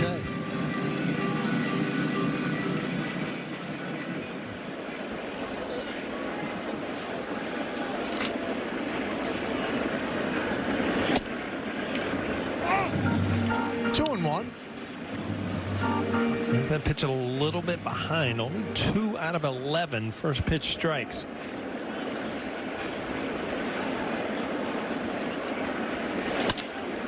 Grounded to Chisholm. And that'll do it. But a 2-out walk and a 2-run home run gives the Marlins, or the Diamondbacks, a 2-0 lead.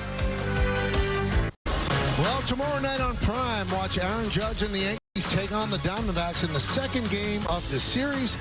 Don't miss a minute of Yankees coverage beginning at 6:30 only on Prime. Good pitching matchup. Zach Gallen against Carlos Rodon. Well, he's not used to support when he's pitching against the Yankees. First runs of support in 21 innings in his career against the Yankees. Dominguez, a big swing and a miss. I feel like you're partially responsible for sponsorship tomorrow. I feel like that Amazon Prime boxes are at my door every single day. Huh? We've got a lot of recycling cardboard as well. I see a lot of that little smile thing all the time. The other thing is, though, they're never addressed to me. No, it's always to Neville O'Neill. Yep. You know, a little smile, it's from A to Z. It's right under Amazon, yeah.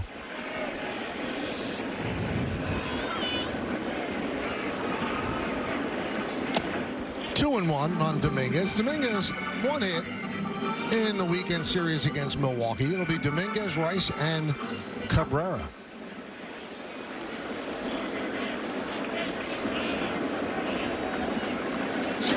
That one's driven deep to right field. Carroll back, track, wall. See ya. Home run for the Martian. 2-1 the Diamondbacks.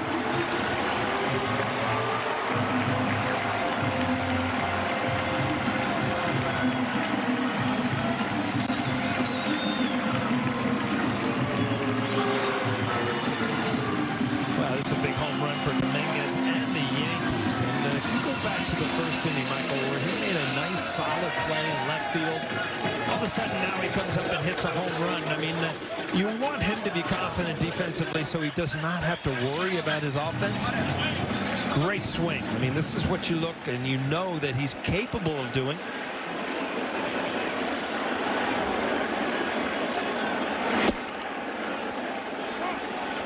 There was a strike to Ben Rice. So now 9 Yankees have hit home runs so far this season. That one is drilled to right center field on the run. Carroll, he can't get there, and it goes all the way to the wall. Ben Rice at second. He's going to stop there with a double. A bullet past Carroll. Well, a couple good swings in this inning. Let's start with Dominguez. Ball right there. That cutter didn't quite get in there. Dominguez just laces it into right field, into the seats. The barrel gets out there, ball in just a little bit, but he is so strong. We've talked about it numerous times about how he's a little more comfortable from the left side. And when that cutter doesn't quite get in on a left-handed hitter, you're able to get enough of the barrel on it to drive it out of here. Here's Cabrera. Pitch upstairs. So the Yankees getting to Burns. Here's Rice's double. Yeah, this ball just right down the middle, and Rice does what you should, and that's hit it hard. Carroll went after it, took a line to try to get it. It was hit so hard that it beat him to the spot, and ended up at the wall for a nice double.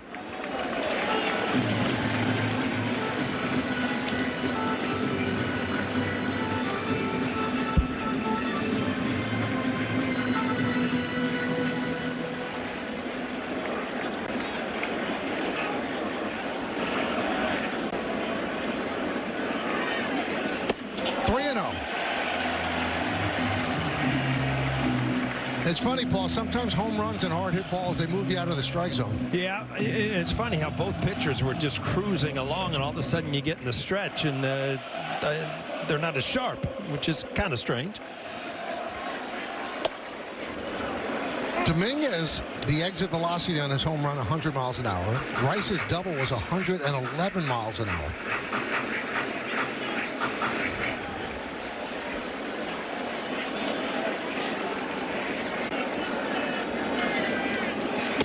And there's a walk to Cabrera. So first and second. Nobody out and back to the top of the order. Take a look at the leaders, brought to you by your local Tri-State Genesis retailers. We told you Paul Goldschmidt, 8 years in Arizona. And in franchise rankings, second in average, 292. Second in home runs at 209. First in OPS, 930. And WAR 39.9, that's second. You remember that little jam shot, Michael, and ended the 2001 World Series? I do remember it. That's who's number one in all those categories. It'd be Luis Gonzalez. If you take him out of the organization, Paul Goldschmidt pretty much leads everything. And you have a 6th ring. Yeah, that's right. Yep. So meeting at the mound to settle down Burns. And here is Goldschmidt against Burns.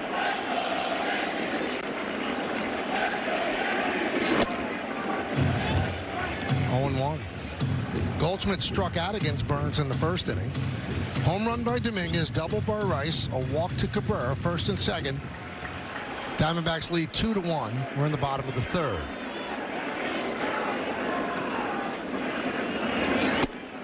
One and one.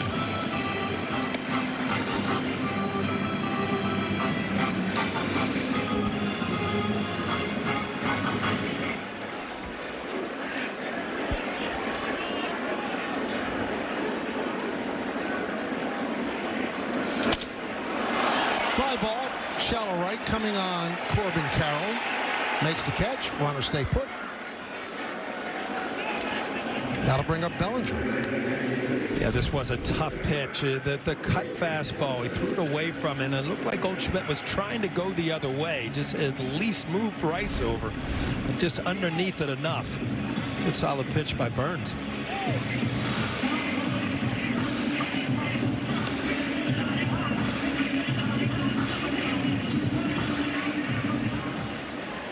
Bellinger struck out in the first inning.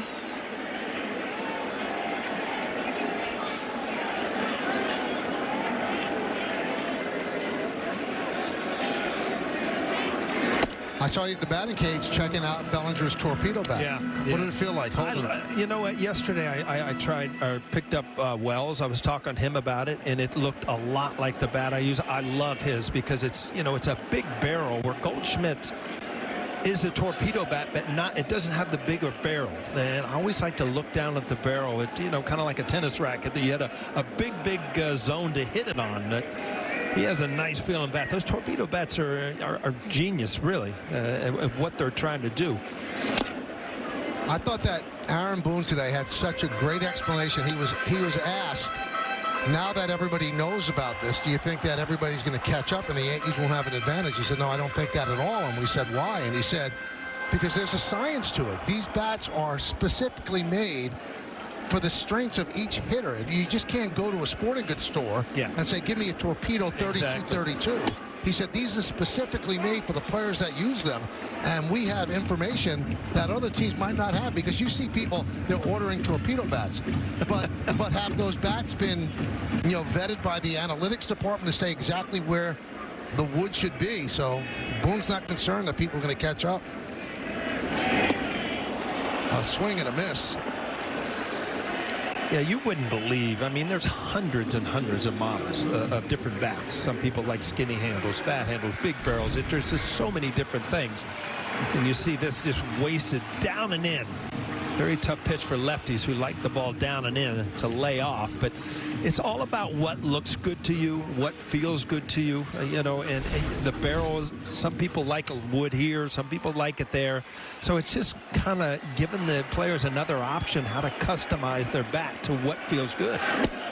I thought one of the great lines was by Jose Trevino, who's now with the Reds. He's been with the Yankees the last couple of years. He said, I've used a torpedo bat for the last 2 years. I hit 200. Yeah. A lot has to do with the Indian and the Arrow story, The 1-0. Grounded shortly to third. Suarez goes the short way, and Burns works out of further trouble. But Dominguez has put the Yankees on the board. Their first base runner. He wasn't on the bases too long. He jogged around with a home run. It's 2-1 Arizona. We go to the fourth. Yankees Baseball on Yes is brought to you in part by Delta, the official airline of the New York Yankees. Delta, keep climbing. Cadillac scoreboard, Arizona 2, Yankees 1. As we go to the fourth, Pavin Smith takes high from Will Warren, 1-0. Warren retired the first 8 Diamondbacks that he faced, then walked Perdomo on 4 pitches, and Carroll with a 2-run home run. That was in the third. 1-1.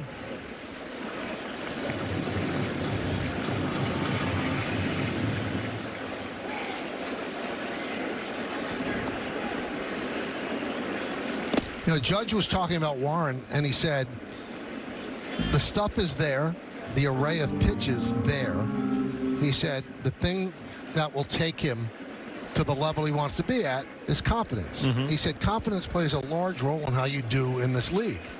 And you could attest to that. You have to feel good about things. If you still doubt whether or not you belong, you might struggle. There's no doubt about it. I mean, when you're breaking down every play, when it becomes unnatural, it's just not a reactive part of it because you're relaxed. It makes the game extremely difficult. And I'm telling you, I'm looking at Dominguez out in left field, and that play that he made in the first inning rolls over into a great at bat because it's a confidence thing. You hear that you can't play defense. You make a nice solid play. What do? You go up to the plate and hit a home run. Smith works a walk. Let's check out tonight's injury report brought to you by Montefiore Einstein, the official hospital of the New York Yankees. Good news on Clark Schmidt. He threw 3 innings and 46 pitches yesterday in a simulated game in Tampa. He's going to throw again on Saturday. And you know what? He could join the Yankees in mid-April. He's building his pitch count up. Still no problems. And he will be a welcome addition to the rotation. And Meredith, you spoke to him earlier. Yes, he said he felt like the ball was coming out of his hand extremely well. And today he woke up no issues, so he's moving in the right direction. Ian Hamilton also on the mend. He's expected to throw in another rehab game tomorrow. And Giancarlo Stanton spoke at his locker in the clubhouse and said not only is he hitting on the trajectory, but he's trying to ramp things up a little bit more. Still no timetable on him, but the elbow issue, Michael, it's something that he's going to be dealing with, some pain there throughout the course of the entire season, even when he does come back.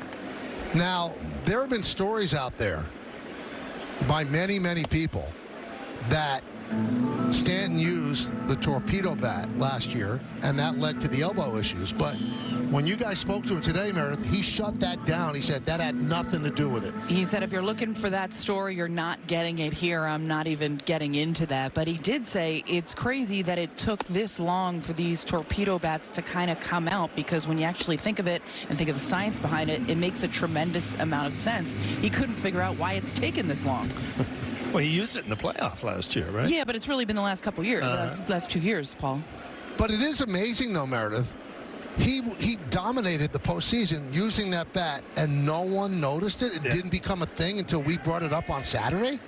Yeah, it's been around for years, and you know, certain things happen to bats. I mean, I've seen players shave them down to the handle almost being a toothpick. It's just everybody has a personal feel that makes you feel comfortable. But the science behind that, when you do think about it, and you see kind of that bubble before it gets to the end of the bat, that's where the wood has gone. And it just, as a hitter, when you're holding that bat, it just looks like you've got a bigger sweet spot.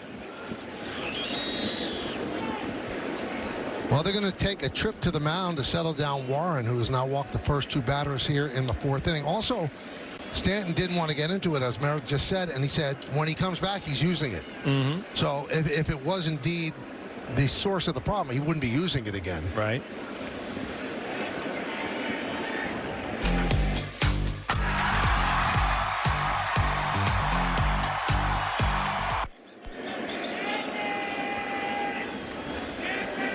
So I saw the pictures of you hitting. You didn't use the torpedo bat? You didn't want to square one up? You know what? I didn't see one available. I just grabbed the one that was leaning against the cage. People were goading me into hitting. Well, with a man of your talent, doesn't matter what you took to the plate. You were going to hit it hard. You know what? I sent the ball into the outfield. I was quite satisfied. Did the bat flip. That's enough. That's enough. Didn't hurt your hands or anything? No, because I hit it square, my friend. Here's Suarez.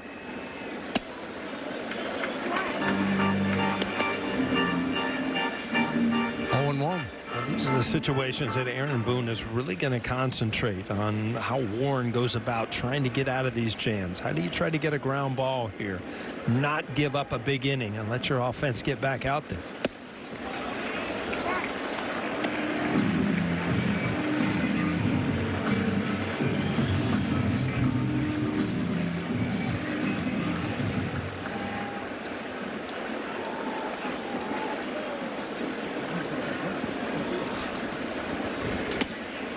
One and 2. Suarez with a liner to left in the second. That was the ball that Paul's talking about, that Dominguez made the play on.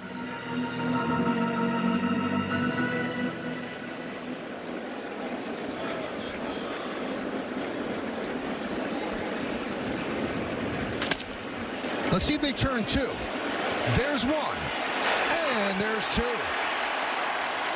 Moving to third is Smith, 4-6-3.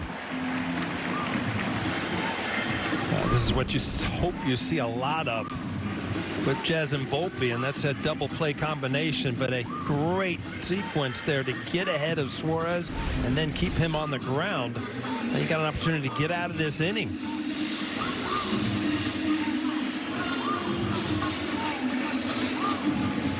Four innings, 4 assists so far for Josh Chisholm Jr. Here's Moreno, struck out in the second. Good breaking ball drops in there.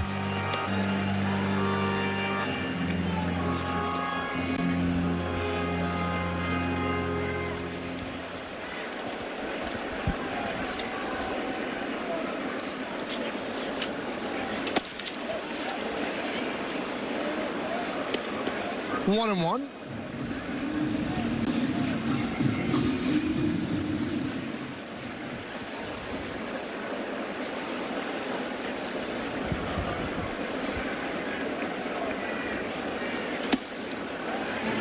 And the count goes 1-2 with a runner on third base and 2 outs.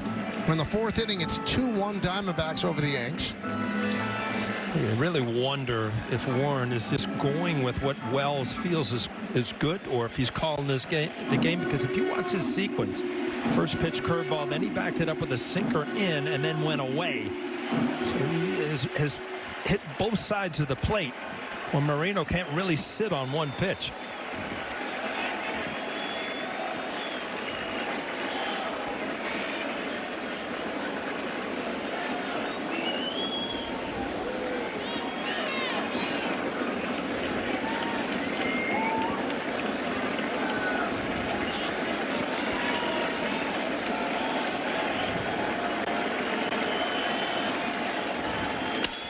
Hit sharply, a hump bat to Volpe, and that'll do it. So the 2 walks to open the inning. He pitches around it, has a little bit of a grin on his face.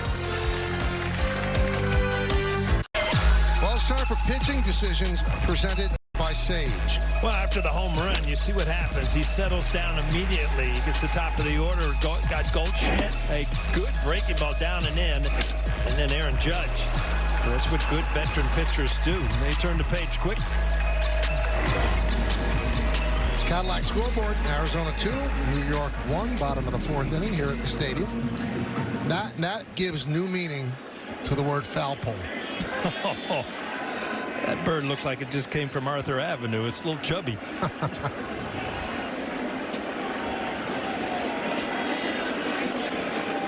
A little discussion between Jazz and Malachi Moore. He did not like the strike 3 call that Moore had on him in the 2nd inning. Moore saying, let's go.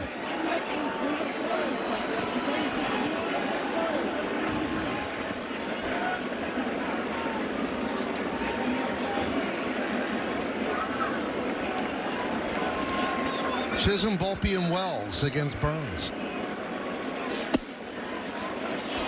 And a strike.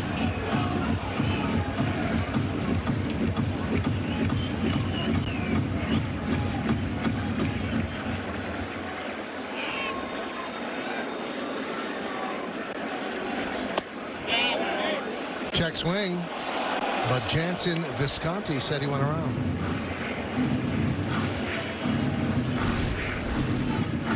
I'll take a look at it here. Yeah, looks like a bat head did get out in front of the plate.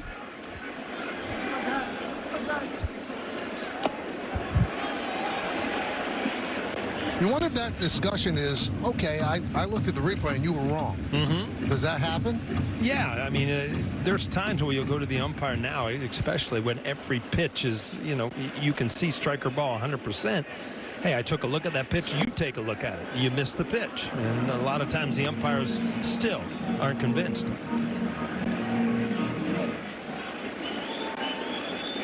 But you know what, Michael? I don't know that I ever came out and said, you know what, I took a look at that pitch and yeah, you were right. It was a strike.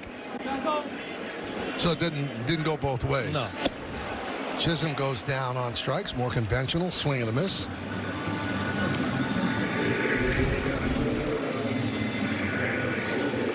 This is in the 2nd inning. He did not like that call and can't believe it.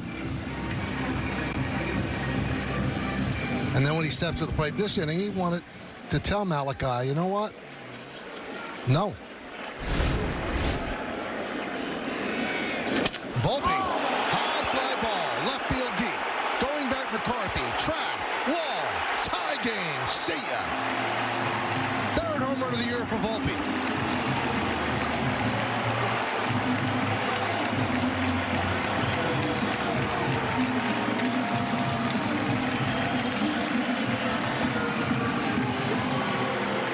Anthony Volpe's had some great swings and then ends up he's got 3 home runs already.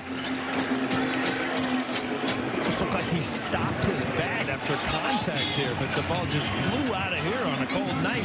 3rd of the year.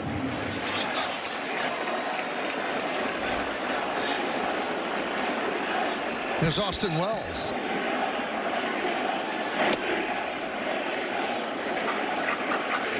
That was a significant shot. I think it was 418 feet, Paul. Yeah, I mean, the follow-through was very short, and I watch him work in the cage sometimes, and he does it on purpose. I don't know why, but 418 feet, that's not going to argue about. Something worked well. Barrel to the baseball, right on it. See, then it just kind of holds it off. Plenty of it, though. Another one for the torpedo bat. He got torpedoed.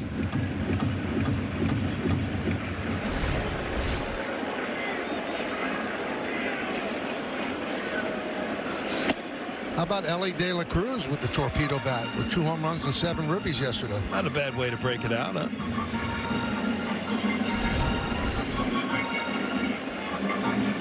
See, that's pretty much, I mean, maybe a little bit towards the label that you'd want, but I mean, it's pretty much on the barrel, and that's why that ball carries so well.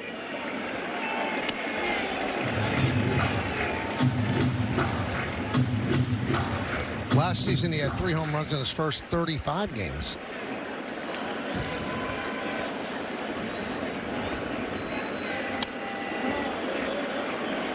Is there any better feeling than hitting a home run than them talking about in the dugout? Oh, you become so chatty. I even talked a lot, Michael, when you hit home run. That's the best play right there. When you know that it's out of the ballpark, they can't take it away from you.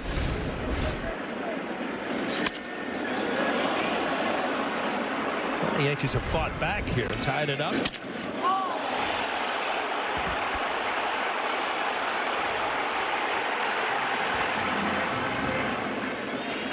That's 2 home runs against a brand name pitcher, Dominguez and Volpe.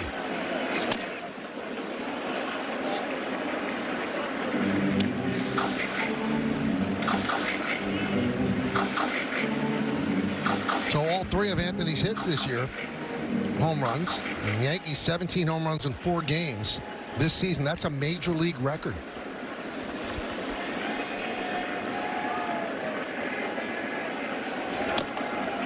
Wells battling Corbin Burns.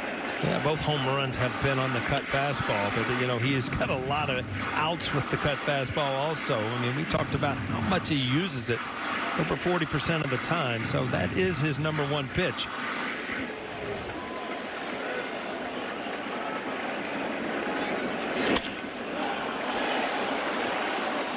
Well, Wells really battling here, but he got a good pitch to hit there, pretty much right out over the middle of the plate. And I think sometimes when you're a hitter and you're protecting, you almost surprise yourself when you get that good a pitch to hit. You're not ready for it.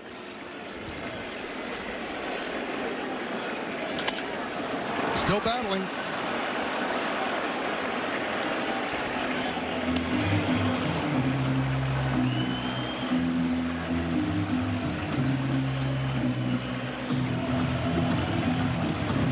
Nothing straight in there. You see a lot of cutters, curveballs, and the changeup just to get a different look because they're trying to mess up the hitter's vision. But, you know, for the most part, you're going to be looking cutter here. That's our first CBS receipt of the year. Was that right? Yeah. I was in CBS today. I forget what for, but I was there. It's got everything you want, right? Yeah, you just walk the aisles in case you find something. 5% off vitamins.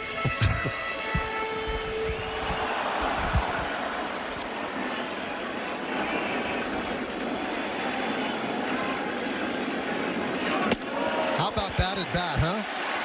Wells works a walk. Here's Jason Dominguez homered his first time up. We'll take a look at the exit velocity of that home run presented by Spectrum. Nice 100. Traveled 377 feet.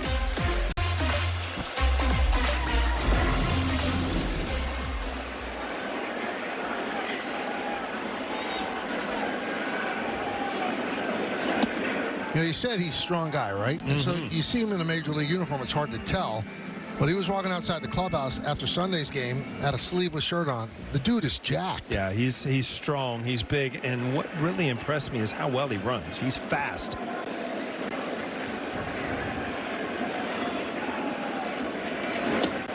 One and one.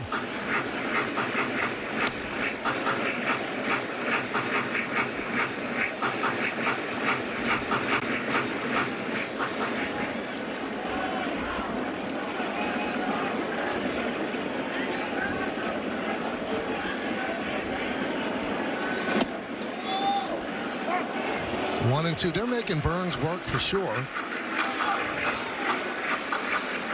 75 pitches so far, and this is his first start. He's not going to be out there much longer. You would think he'd top out at 90. Mm-hmm.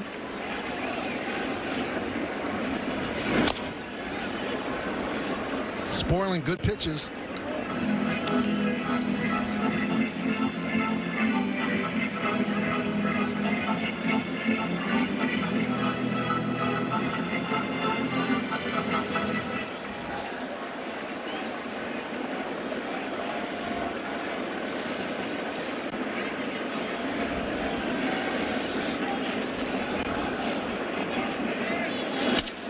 Ripped to right field. It's a base hit in front of Carroll. Wells will stop at second. Dominguez with a hard single. He's 2 for 2.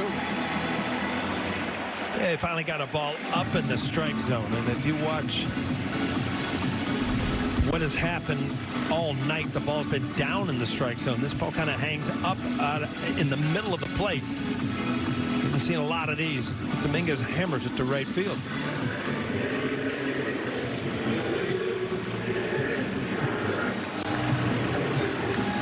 You see why. I mean, that ball's off the end of the bat a little bit, and that's why you talk so much about, you know, the weight of the bat. And that's the big thing with the newer bats that we call the torpedo. They're a little more balanced because you're kind of putting the wood in an area where you want to hit the ball instead of having all the weight at the end of the bat, where, you know, years ago they started cupping bats and taking the wood out just to make them more balanced.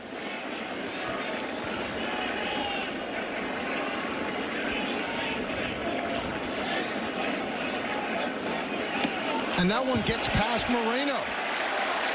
And the Yankees move up to second and third.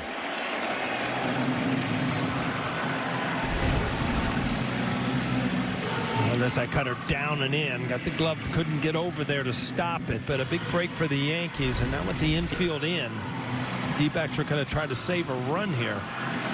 You know, your approach as a hitter completely changes.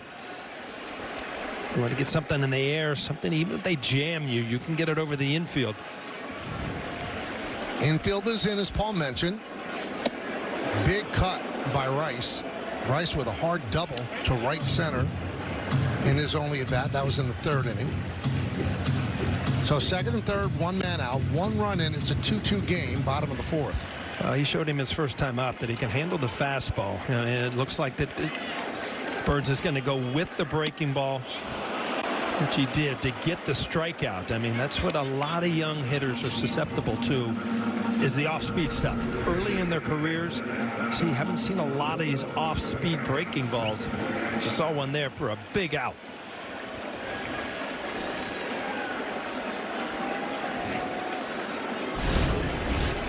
So here's Oswaldo Cabrera. The infield backs up. And a strike.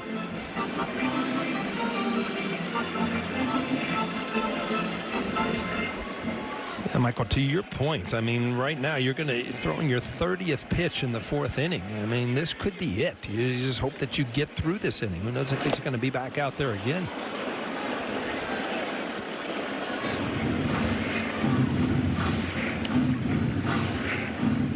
Now, we talked about the Wells at bat. It was a 13-pitch at bat. That's the longest plate appearance of his career. Now, it's a young career, but then when you look at this, it's the longest anyone has ever had against Burns. Ever? Ever. Ever's a long time. Ever's a long time. 0-2. Soft ground ball to first. Naylor will flip to Burns, and he flips it over his head. Scoring as Wells. Here comes Dominguez. He'll score. A huge error. And the Yankees take a 4-2 lead.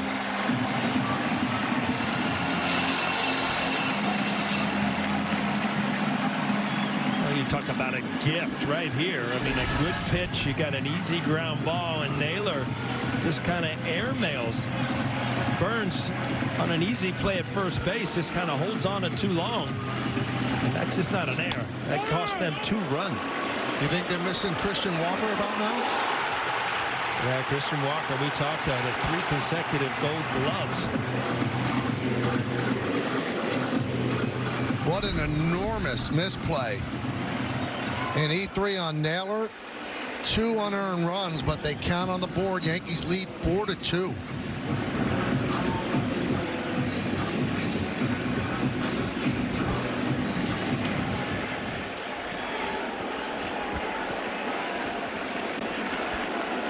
Here's Goldschmidt.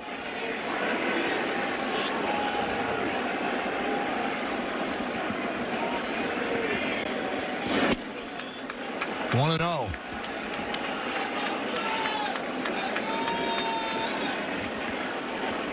Well, Diamondbacks knew they were replacing Walker's offense, but were they replacing his defense? And the answer is no, they weren't. Not jumping on him for that error, but Christian Walker is a superb defender.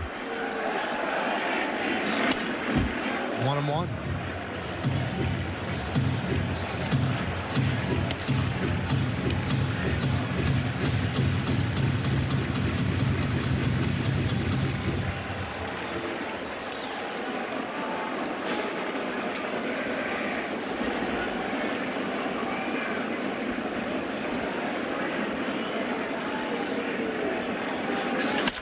Sharply and right at Suarez. Hit it right on the screws, but Suarez right there.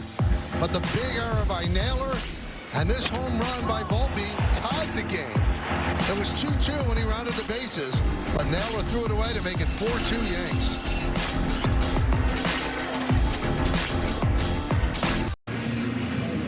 Howdy scoreboard. Yankees lead 4-2. The New York Public Library. Paul spent many a night when he's with the Yankees at that library. Glad you explained what it was, because I didn't know.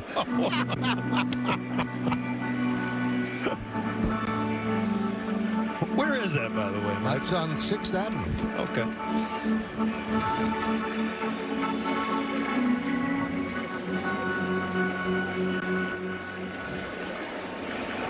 I'm being told it's 5th Avenue, so obviously I didn't spend much time there. You just went in the back of it. You went in the rear.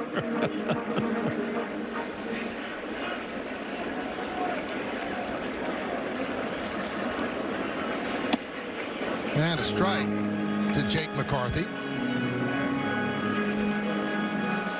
We're told it's open at 10 a.m., Paul, so you have plenty of time before a night game. Yeah, no, 10 a.m., huh? No early morning readers. Well, bring little Charlie. Go to the kids section.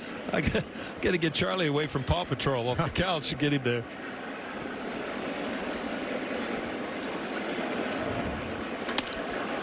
Fly ball down the right field line. I want to take this moment because, the Yankee season wasn't going on when the great Al Troutwig passed away. Paul, you knew Al, obviously, in the years that MSG had the Yankee rights. And I'll tell you what, Al was one of the most talented people I have ever worked with. He was just born to be on television, away with words, and such great advice for all young people that he worked with. I was very young when I started with him as well, and he was just something special. He was a true professional, huh? McCarthy works the walk.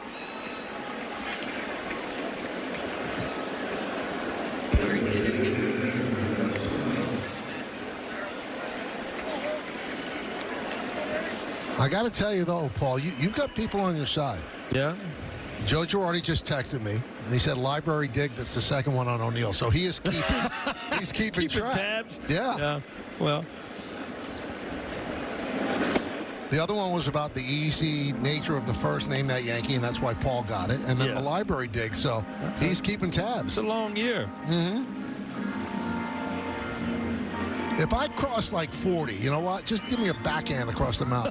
I might do that if I cross 3.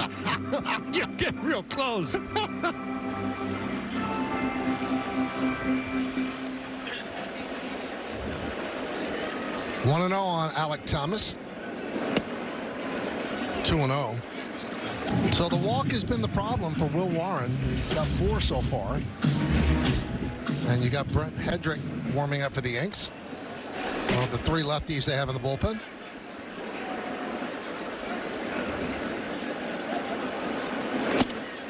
Now, one thing you have noticed about Warren is he doesn't look like he's trying to force anything. He doesn't look like he's overwhelmed. He got out of a big jam there. So I think if you're Aaron Boone, you want to knock down on the walks, but he's thrown some quality pitches. He's used most of his pitches. And I think that every time he steps out on the mound now, that again, like we talk about, and Aaron Judge said, you gain confidence, and once you get rid of all the nerves and get over where you are, then you can just sit back and let your true talent come out.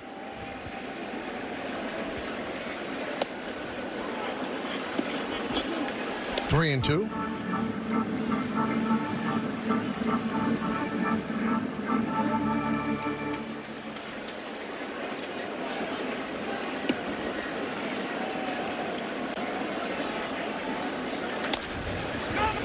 Grounded to Goldschmidt. There's one. Throw to second, not nearly in time. Moving up is McCarthy. Smart move by Goldschmidt, taking the sure out. Yeah, I think that, the ball wasn't hit hard enough, obviously, to turn two. But, you get an out. You're right by first base. Don't take a chance of throwing across the runner running. Take the sure out. And just, I know you've let a guy get into scoring position, but still, you've got an out on the board. Perdomo takes a strike. Now we're seeing, Paul, his four-seam fastball is 91, but he's got a lot of pitches. So, I mean, that's not a fastball in today's game, but he's getting people out with it. Right. I mean, it's got to be located, and you've got to use your secondary pitches, and which he has done. I love that right there. I mean, it just to back up the same pitch, because as a hitter, when you see a fastball right there, you think, oh, yeah, I'm not going to get it again. Well, he got it again. It wasn't called. But a lot of times backing up the same pitch can fool a hitter as well. And he drops in a breaking ball, 1-2 on Perdomo. I'm proud of you. You didn't fall for the sweeper. No, I don't really say it. I think I dropped one our first game. And you did. I was surprised. I was very surprised at myself. I said, it's a breaking ball. Sweeper's at home in the closet. Well, it's not in the closet because my wife's probably running around with it right now. But it's supposed to be in the closet, Fly ball left field, Dominguez. 2 outs. Now to bring up Carroll. This is what he did last time up. Yeah, with a changeup, it was up in the strike zone. Carroll, he's proven, even as a little guy, he can drive the ball out of the ballpark. Back-to-back years with over 20 home runs. And I think if you're Will Warren, you're pretty satisfied at the way things went tonight. Blake out there just trying to get him through this last out, getting through the 5th inning. Get the bullpen up. So Hedrick sits down. Now it's Fernando Cruz.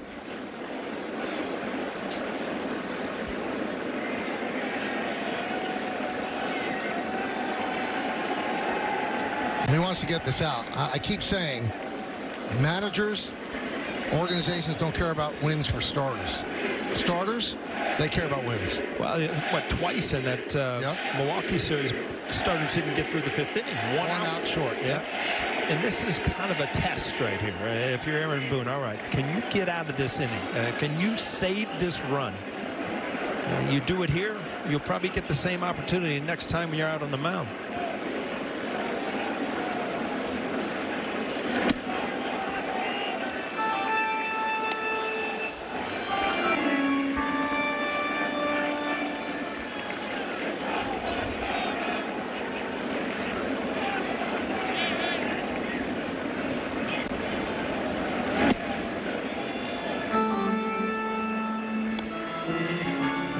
To the changeup, which Carroll hit out of the ballpark last time, but you saw the location down. He was able to stay off of it, but down out of the strike zone.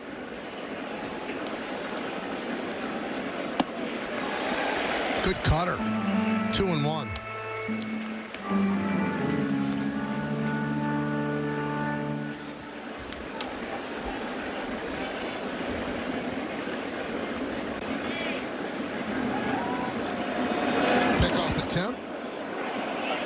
I think that got McCarthy. Yeah, it looks like it hit him right in the back. Probably through the webbing of the glove, but still, you feel it.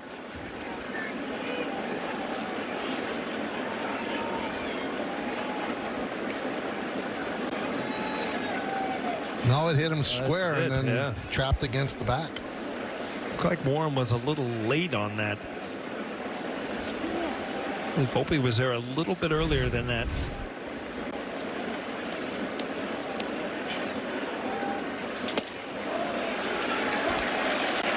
Two on Corbin Carroll. Well, you got to realize, if you're Warren, this is my last hitter, and I need to get through this inning. How am I going to go about it? I showed him my fastball there, first time in this count.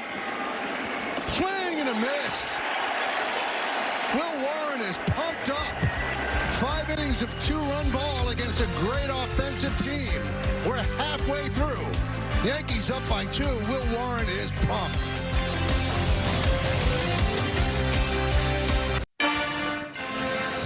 The Yankees baseball on Yes is brought to you in part by Bet365. Whatever the moment, it's never ordinary at Bet365. By Nissan. At Nissan, we make cars that thrill. Experience the thrill for yourself today. Shop NissanUSA.com. And by Untuckit. Find the perfect fit today at Untuckit.com or more than 80 stores worldwide. Some of the players that have modeled both uniforms. Audi scoreboard. Yankees lead 4-2, bottom of the 5th inning. Cody Bellinger leads off against Burns. You see that Goldschmidt when he, you look at Warren. I mean, you've got to be extremely fired up if you're Aaron Boone. You gave him a couple chances. You gave him a leash. How far can you go? Can you get a big out? Can you get out of a jam?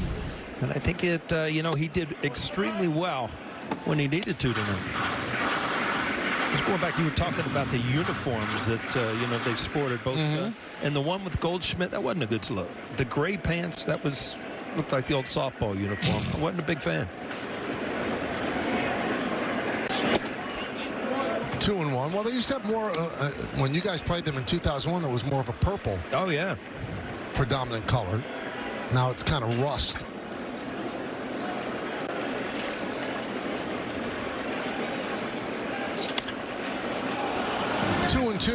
Bellinger struck out twice against Burns.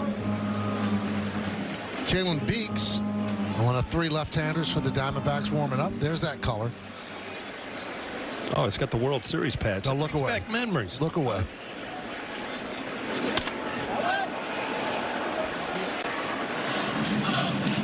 I always say, if you have a World Series where there's 1 forever game, it's a pretty good World Series. 2, wow, unbelievable. That was 3. Yeah, back to back, too. Yep. I mean, those 3 home games, that's what I remember of the World Series. Well, then 4, because even, it was a classic 7th game. 6th game was terrible. And you remember, I mean, Soriano would have gone down in history. Yes. I mean, he hit a huge home run that would have won Game 7. Yep. So it didn't end up being that way.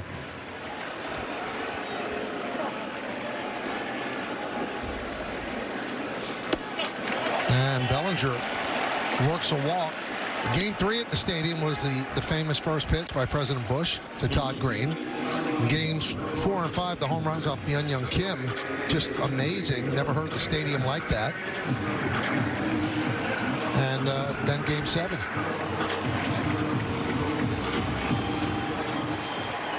Here's Aaron Judge. He's 0 for 2. Popped the third and grounded sharply to third. That was foul back.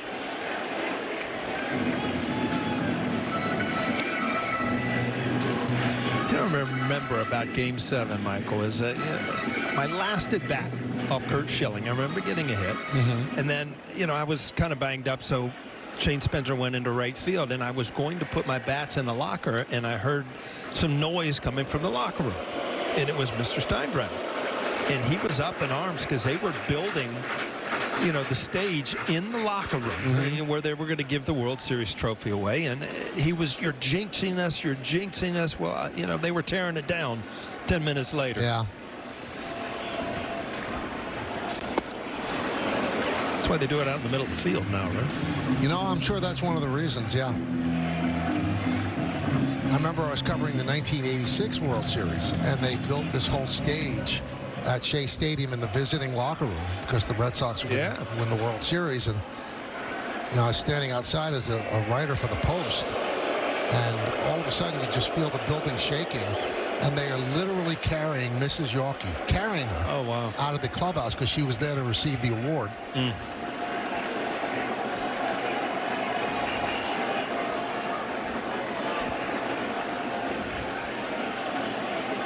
Runner goes.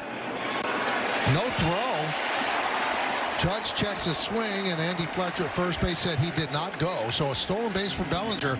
That's an aspect of his game that you're going to see a lot of this year. Yeah, and you talked about how hard it is to steal on Marino. He's such a good catcher at throwing the ball. Tough pitch to handle. Good job by Bellinger. Yeah, catches base stealers 34.3% of the time. The average is 20%.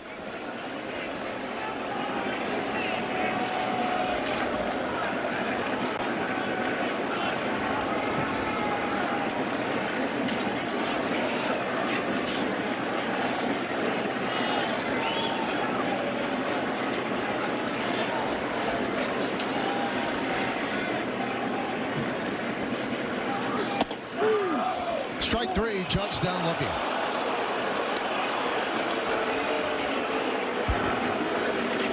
That's got to be it. You're going to see a lefty face Jazz.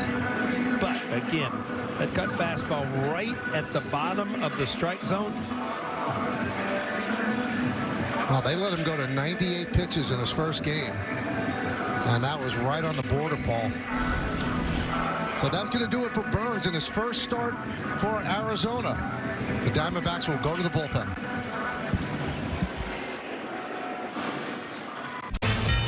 Let's try to name that Yankee, brought to you by Prevision, made for your brain. 1,001 hits, 141 home runs, 1 World Series MVP. Played for the A's and the Yankees. This is a 3. It should be a 1.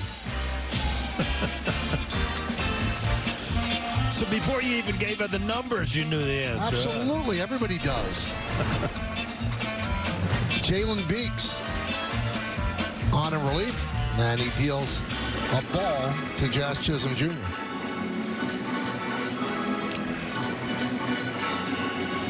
Pitched in 2 games in the series against the Cubs. Chisholm struck out twice against Corbin Burns.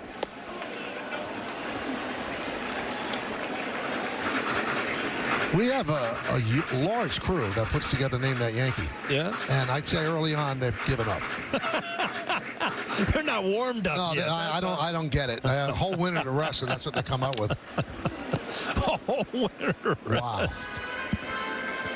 That's what people were saying about me and you. That whole winter off, and they're putting this out.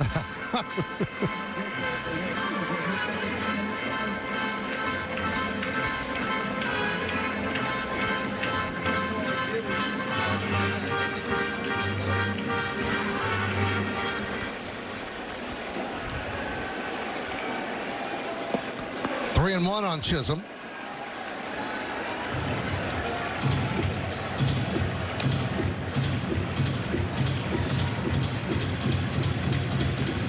Power hitting Anthony Volpe on deck.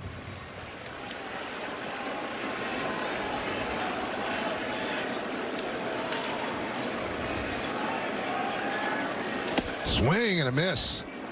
Got the fastball by him, 3 and 2.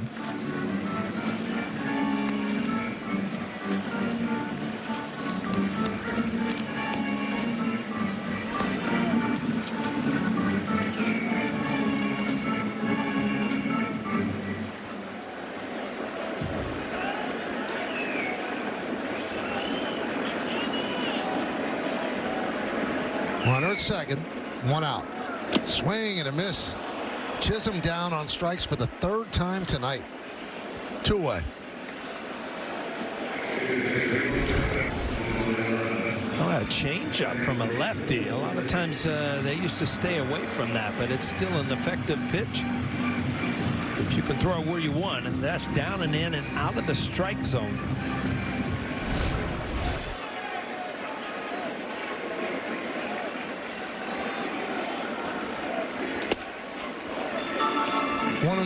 On Volpe. Volpe with his 3rd home run of the year, a long 418-foot drive to left center in the 4th inning. I tied the game 2.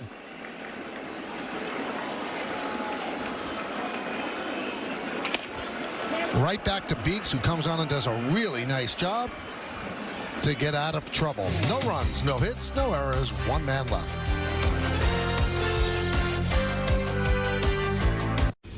Hey everybody, Bob Lorenz with your Audi update. Pirates and Rays, and runner on first. Rays up 4-0 until the bottom of the 4th. Brandon Lau, 2-run shot, no doubt about it. Makes it 6-0 Rays at their home for the 2025 season. George M. Steinbrenner Field. They're leading the Pirates 6-0 in the top of the 6th, guys. Thank you, Bob. We go to the top of the 6th right here. Yankees lead 4-2. New pitcher is Fernando Cruz. Picks him 1 game against Milwaukee. Got a strikeout and a walk. So he had the walk to the first batter, and they threw 2 straight balls. And right away, the Yankees went to the mound, all the infielders, and settled him down, and he looked much better after that. This is a guy who really loves being a Yankee, something he's always dreamed about. And he was probably a little pumped up the first time he got on the mound.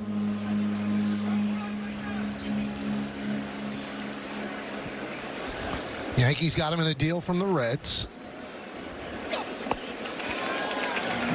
That sent Jose Trevino to the Reds, and good for Jose Trevino. They promptly signed him to a 3-year, $15 million extension. There's Adam Ottavino, just signed by the Yankees today.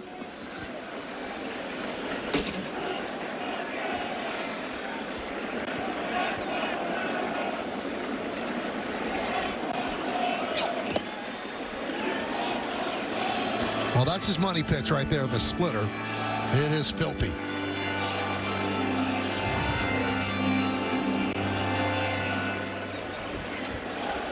Marte is over 2 ground balls to the right side, 1 to first, 1 to second.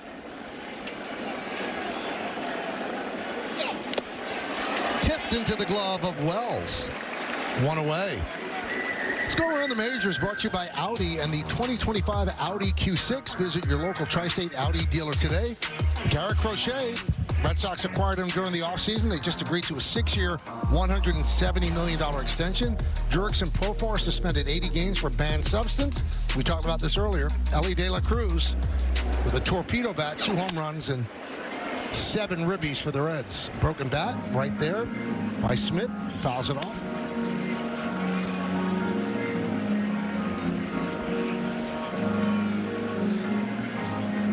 So far, the Yankee bullpen has been as advertised. They've pitched very, very well. So you look at the bullpen tonight. Weaver, your closer? You would think, but they could also go matchup because for those that just joined us, Devin Williams not with the team. He's off on paternity leave. That's why they brought in Ottavino.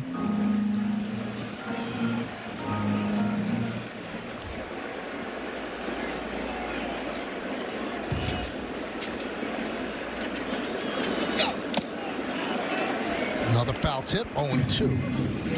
And another nasty splitter. I mean, there's some pitches, Michael, that you can tell what's coming, and if it's thrown correctly, you're not going to hit it.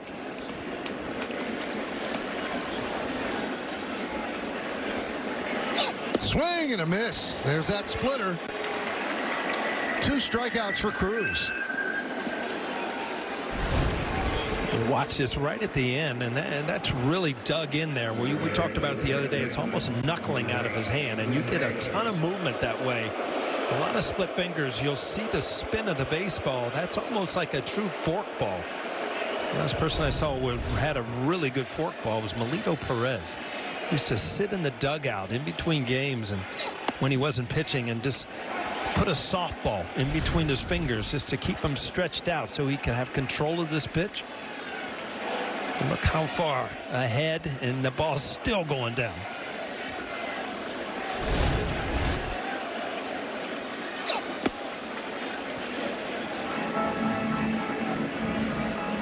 One and one on Naylor. Hey, the Diamondbacks have just 1 hit in this game. That was the 2-run home run by Carroll in the 3rd. They've been on base with a lot of walks, but just 1 hit. Yankees have 4. They lead 4-2.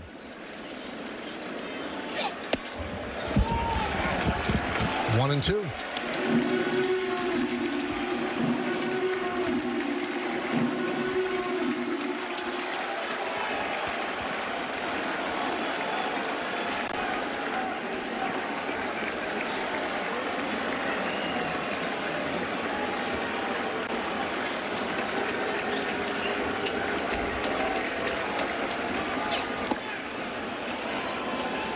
Two and two.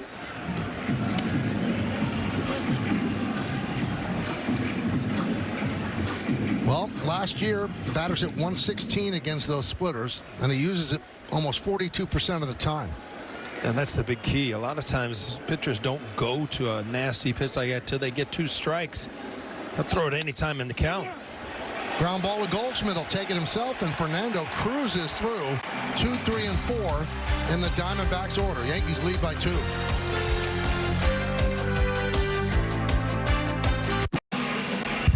Yankees baseball on Yes is brought to you in part by Toyota, the official hybrid vehicles of the Yankees, and by Delta, the official airline of the New York Yankees. Delta, keep climbing.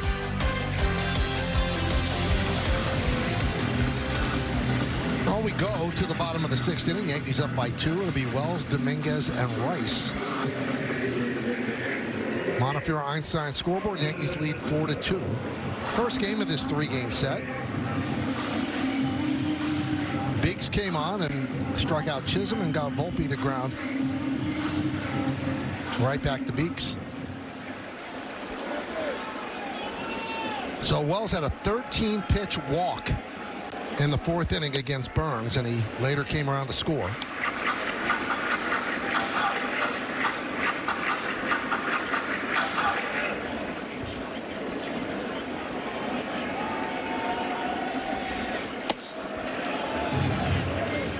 Two on the Yankee catcher.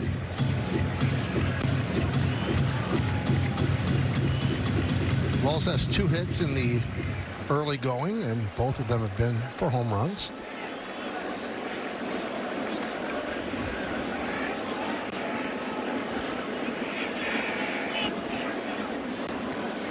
Yankees had their second series of the year last year, also against the Diamondbacks. They opened up with 4 games against Houston. They swept that series.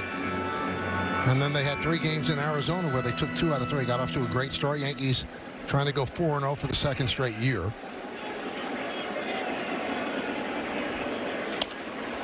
Served to left field. McCarthy on the run coming in toward the line. 1 down.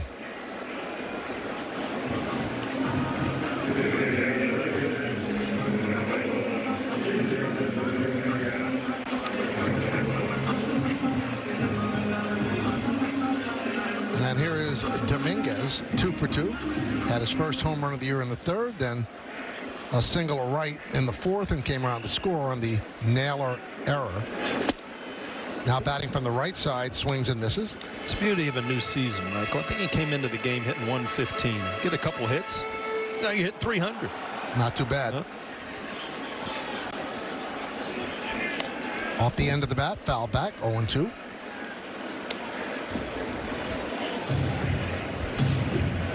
Shelby Miller up for Arizona.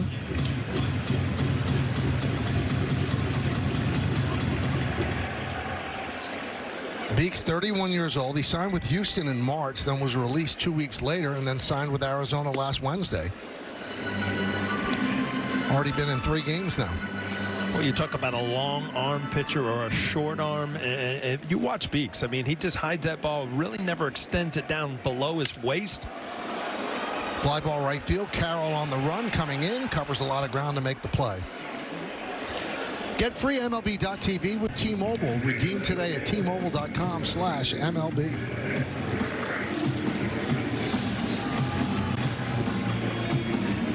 You touched on this earlier, Michael. I mean, on a cool night early in April. I mean, quite a crowd here tonight.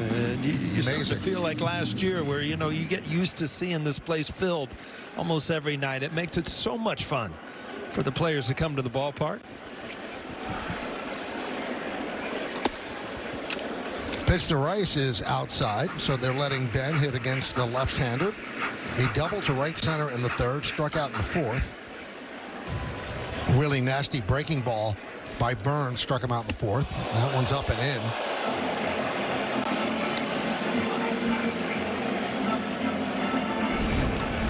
Much harder to see the ball up and in off a lefty, and believe me, that gets your attention because you have to worry about staying in there, and you don't pick it up as well because of the release point. He stayed in there though, tried to go the other way. We were talking before the game about India being hit the other night by Jonathan India, yep. Right in the face, and then ran off, came back and got 3 hits the next day. Right? Amazing. He got hit with a fastball right in the face, ran right into the clubhouse, and luckily he was not injured and played the next day. You ever get hit in the face? No. Out in the backyard with a tennis ball. I got hit in the helmet a couple times in big leagues. Yeah, never in the face. Thank goodness. Face has got enough issues. Yeah. I didn't want to say that. That would have been 3. Then you would have had a problem, too. Yeah, I would have had a bad face, too, or worse.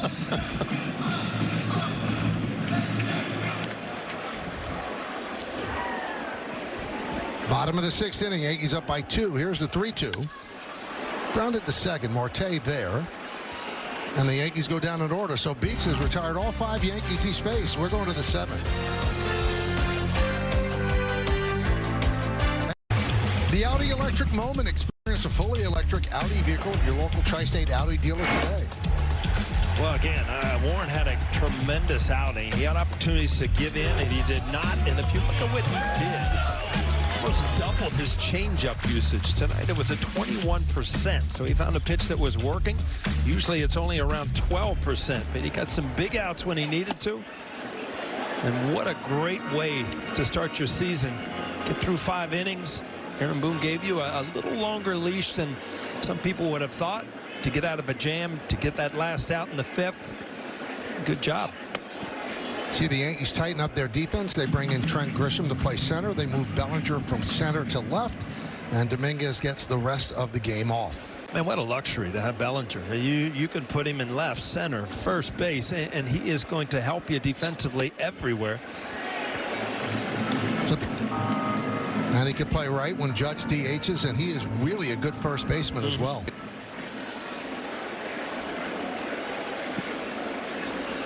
So Cruz in for a second inning of work. Suarez fouls it off 1-2. Suarez is 0 for 2. Lined out to left and wrapped into a 4-6-3 double play. That was a big play for Warren. He had walked the first 2 batters of the 4th and got Suarez to hit into the double play.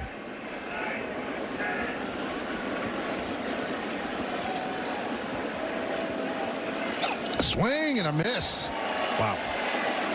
Cruz has been something tonight, and it's been nothing but that split finger, and it's been unhittable. Everything, you see, nothing lays out over the plate. Everything kind of dives down out of the strike zone, which even if you make contact, you're not going to get hurt down out of the strike zone. On that super slow shot, you can see how far ahead the hitters are. So a more conventional splitter is going to have more spin to it. Yeah, I talked to David Cohn about it a lot. I mean, he could have it breaking both ways. Ron Darling, who's doing the game next to us tonight, he also could make it go both ways, but it almost had like 2-seam spin, so you could get some kind of tracking on it. When a ball is knuckling, you really don't know what it's going to do, and you're seeing a lot of downward action from Cruz tonight. Well, Cruz could always strike people out. Over 13 strikeouts per 9 innings last year. The walks were the issue. Well, he looks good. That's 4 strikeouts and 5 batters as Moreno goes down.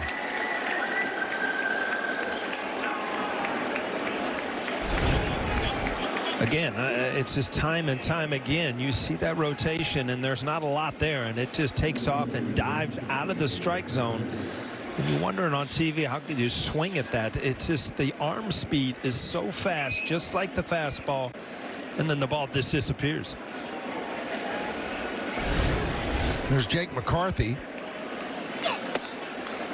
And that's the important thing right there for me, that, you know, if you have a great changeup, a great slider, a great split finger, every once in a while you have to show that fastball just to keep in the back of the mind of the hitters. High fly ball, right center. On the run is Judge. He's called off by Grisham, who makes the play for the final out. So Cruz 6 up, 6 down with 4 strikeouts. At the end of 6.5, it's time for the 7th inning stretch. The Yankees lead the Arizona Diamondbacks 4-2, but we're going to stay right here as we honor America in the Bronx.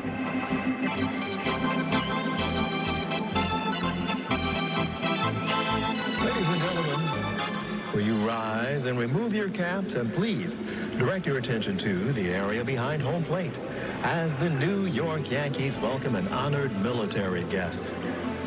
United States Army Specialist Theodore Lagunas from Island, New Jersey, who served in the Vietnam War. The Yankees say thank you for your sacrifice and service to our nation.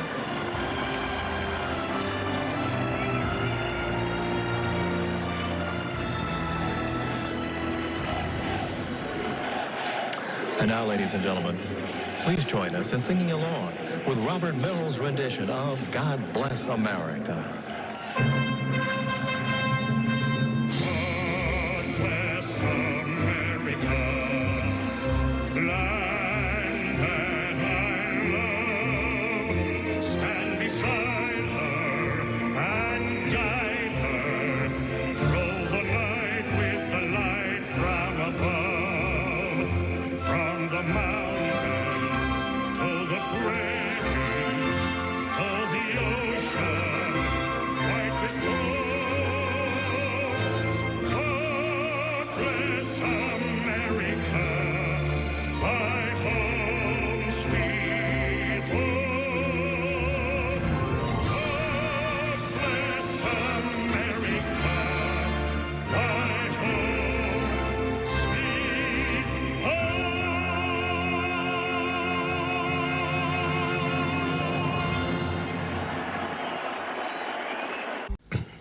Time for your Ford Studio update. Bob and Jack with you, and the Yankees, their fans may have learned a little something extra about Will Warren tonight. Yeah, he passed the test in the 5th inning that helped the Yankees tonight and might help them for the rest of the season. The Yankees electing to stay with him against Carroll, who had hit a 2-run homer against him earlier in the game. The home run came on a changeup. Warren went curveballs and a cutter to get Carroll. 5 solid innings from the rookie. Yanks have the lead. Now it's about hanging on to that lead, getting the bullpen configuration right. We'll talk about all of it coming up on the postgame, guys. Thank you, Bob and Jack. The game summary, this is the way it looks. 4-4-0 for the Yanks. And for the Diamondbacks, just one hit, the home run by Corbin Carroll.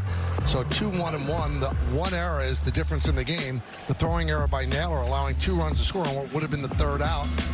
Burns went 4 1/3. Will Warren 5. Home runs by Dominguez and Volpe.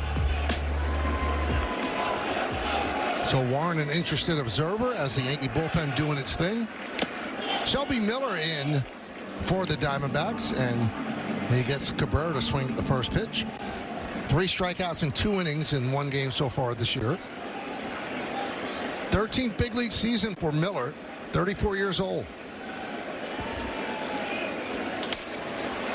Popped up. Suarez in foul territory, makes the play, overran the ball, but reached back to make the play. It's time for a very simple name that Yankee. Played for the A's from 91 to 97, came over to the Yankees. I bet he won an MVP of the World Series. Yes, he did. Michael, so when you left, this is hilarious, and James will attest to it because he was here. Okay. All of a sudden, a young kid yells at me, Jimmy Key is not a 2. I said, well, what is he, a 1? He's like, I'm 23. I never heard of him. Oh, wow. So relative, Michael. I said, you better study up because Jimmy Key was really, really good. Wow. Here's Brocious versus Young Kim. And that forever game that we talked about earlier. Boy, did the stadium shake right there. Wow. You know, there were nights like that. That's why you had to build a new one, Mike. Hey, who's that young guy? Look at that youngster.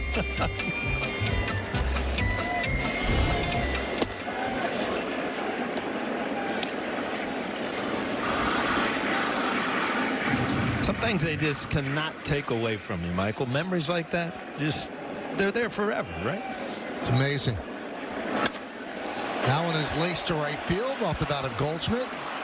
And I wouldn't want to make you feel uncomfortable, but I mean, there's Scott Brocious' resume, but one of the great things about that World Series, you talked about the forever games, the end of Game 5 where the Yankees are actually trailing before another one of those home runs off of Young Kim, the crowd is serenading you by chanting your name, and I never saw a guy seem more uncomfortable as you're like shuffling your feet in right field.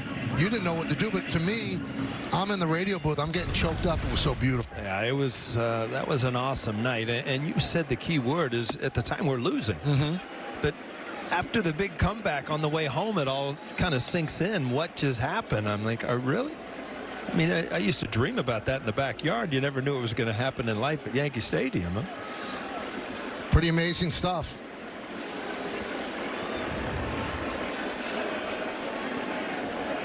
Well, I don't know if you realize it, but Yankee fans kind of liked you. So did the owner. I fooled him. Yeah. Fooled him for a little while.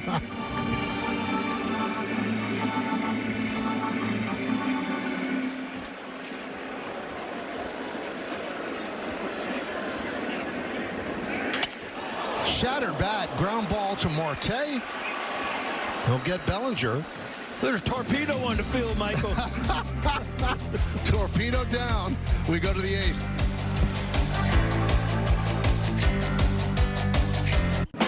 It's time for Allstate Good Hands. And Paul, the Yankees are in good hands with Fernando Cruz the last 2 innings. Boy, he was nasty tonight. Had the split finger work and a lot of swing and misses. And it's not like they were missing by a little. They were missing by a lot.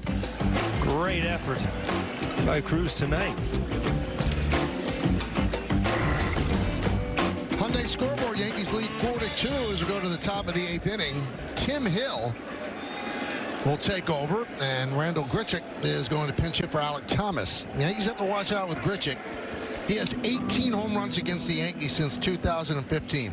Go figure.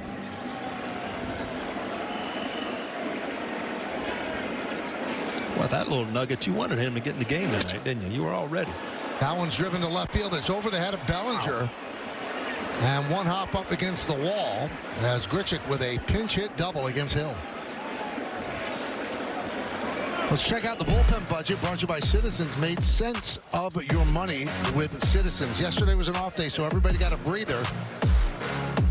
On Sunday, they used Leiter, Cruz, Hill, and Yarbrough. You got to figure you want Weaver for the end. Leiter's been really good and a lot of strikeouts so far. He had Ottavino up earlier.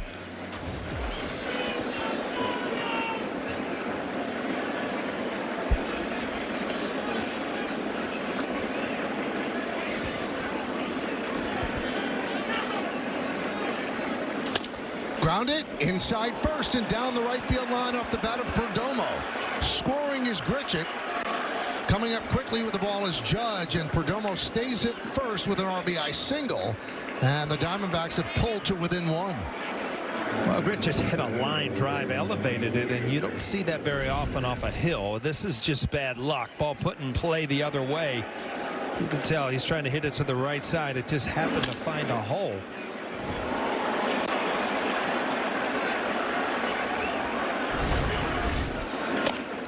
That one's tapped back to Hill. Can they turn two? There's one. But no, Carroll's just too fast.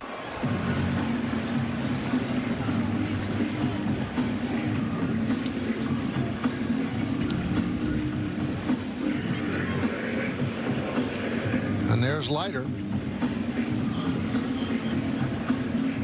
I think Aaron Boone wants to switch Marte back to the left side. He's been swinging the bat extremely well from the right side the past couple of years.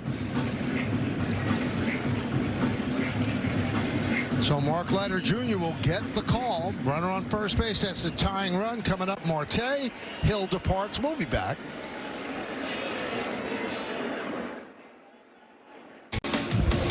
Yankees baseball on Yes is brought to you in part by Memorial Sloan Kettering Cancer Center. By Hyundai. With a brand new Hyundai, there's joy in every journey. And by Mohegan Sun. Something's always happening at Mohegan. They're showing you the library again, Paul.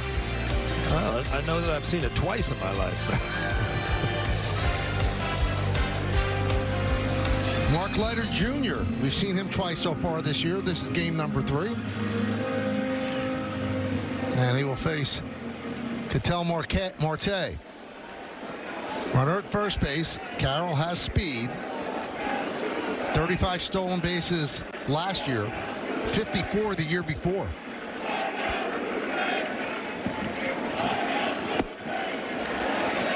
Marte in his career hits .267 against righties, .309 against lefties. That's why this move has been made.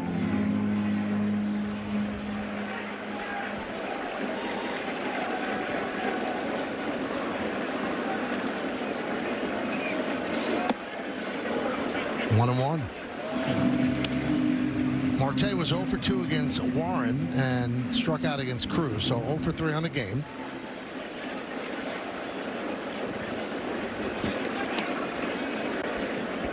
Longest tenured Diamondback on this team, his 11th season in Arizona.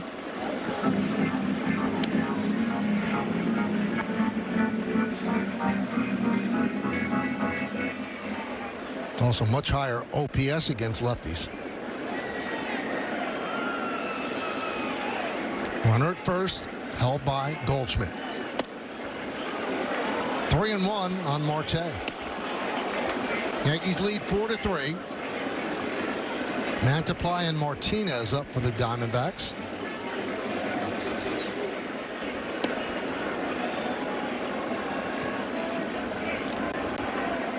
Runner goes.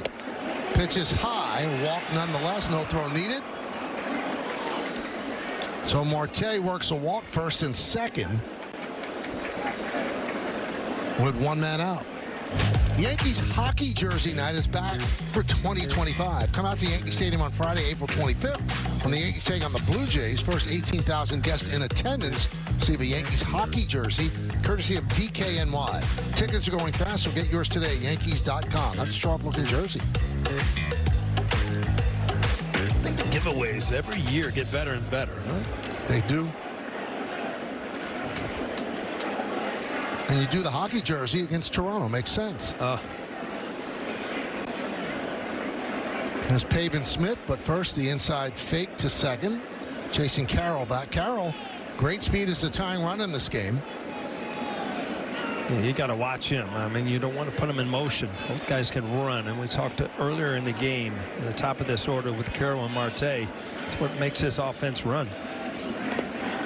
Nice block there by Wells.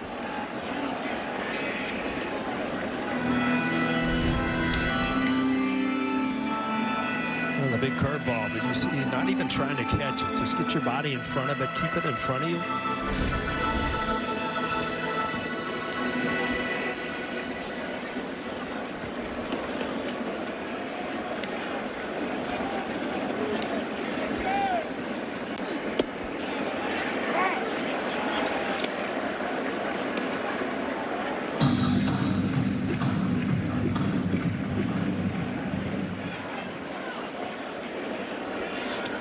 One and one on Pavin Smith.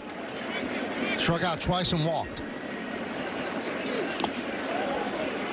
Another block by Wells, 2-1.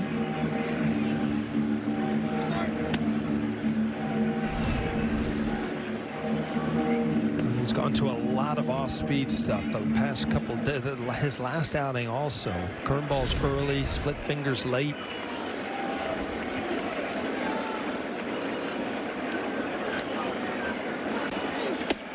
3-1.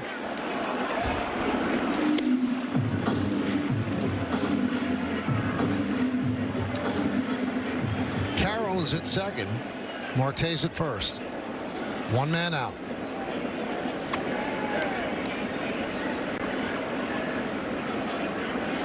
Way upstairs and past Wells. It's a walk. The runners move up. Bases are loaded. Yeah, he's not been able to get ahead where he can expand things. He's been behind in the count, and a lot of times the hitters can really zero in on this off-speed stuff.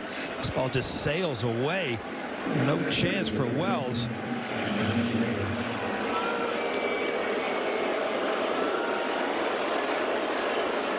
Well, Matt Blake wants to have a talk with Mark Leiter Jr. That ball got away, and Corbin Carroll right away thinking about darting for home, but decided against it, but certainly put pressure on Wells to get the ball quickly.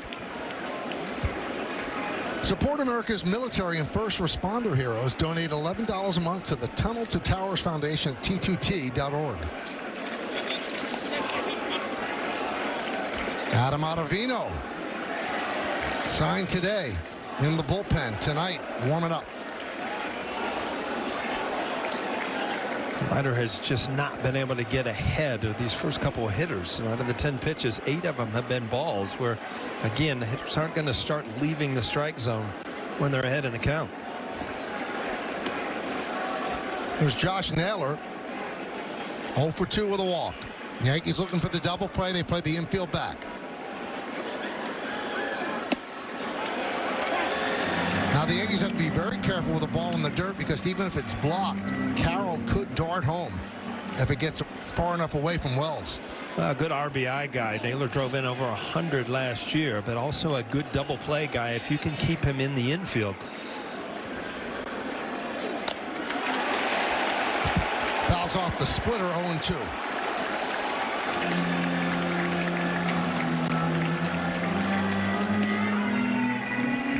Always hated these situations, Michael, where a guy has a way to kind of redeem himself after the big air, and now he's up in bases loaded. Leiter way ahead in the count.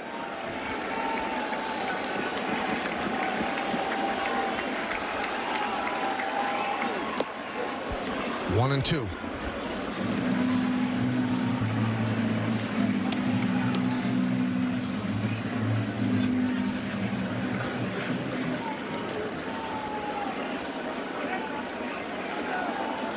Suarez is on deck. Bases loaded, one man out. Yankees lead by 1, top of the 8th inning.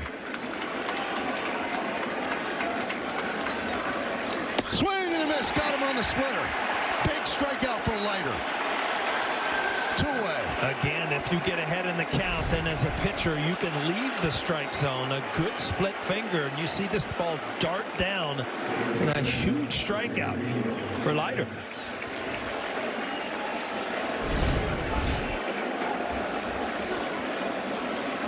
So 1 out away from wiggling out of this jam. Here's Suarez, is 0 for 3. Bases remain loaded. Sinker away, 1-0.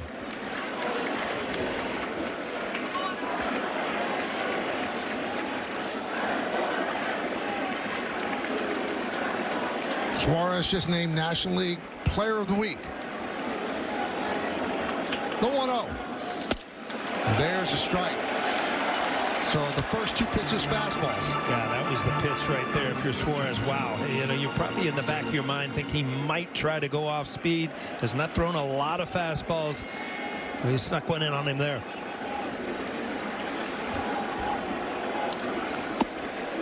There's the splitter, low, 2-1. You can see that take right there and how easy he didn't even flinch at it, which to me tells me that Suarez is really looking off speed. Off Leiter. Tying runs at third base. Go ahead run at second.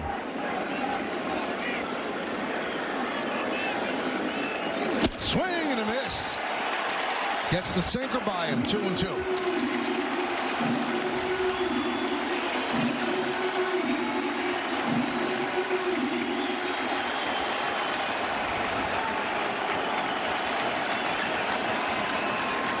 Two balls, 2 strikes, 2 outs.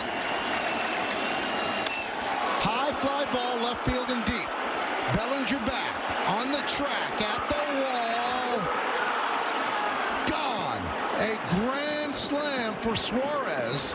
And just like that, the Diamondbacks take the lead.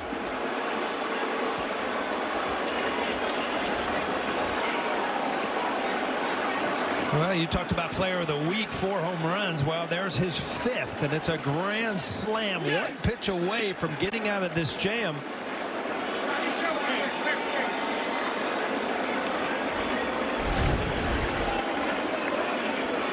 He went off speed again, and it looked like Suarez was looking off speed the whole at bat. That ball stayed out middle in, but just something he could get the barrel on.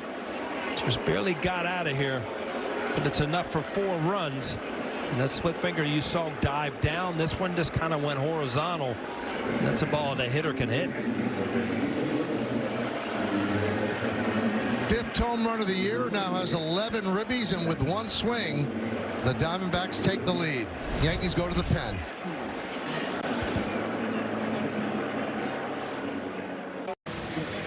Well, fans, the Yes app has moved to the Gotham Sports app, your new home for streaming live Yankees, Nets, and more, free with an eligible TV subscription.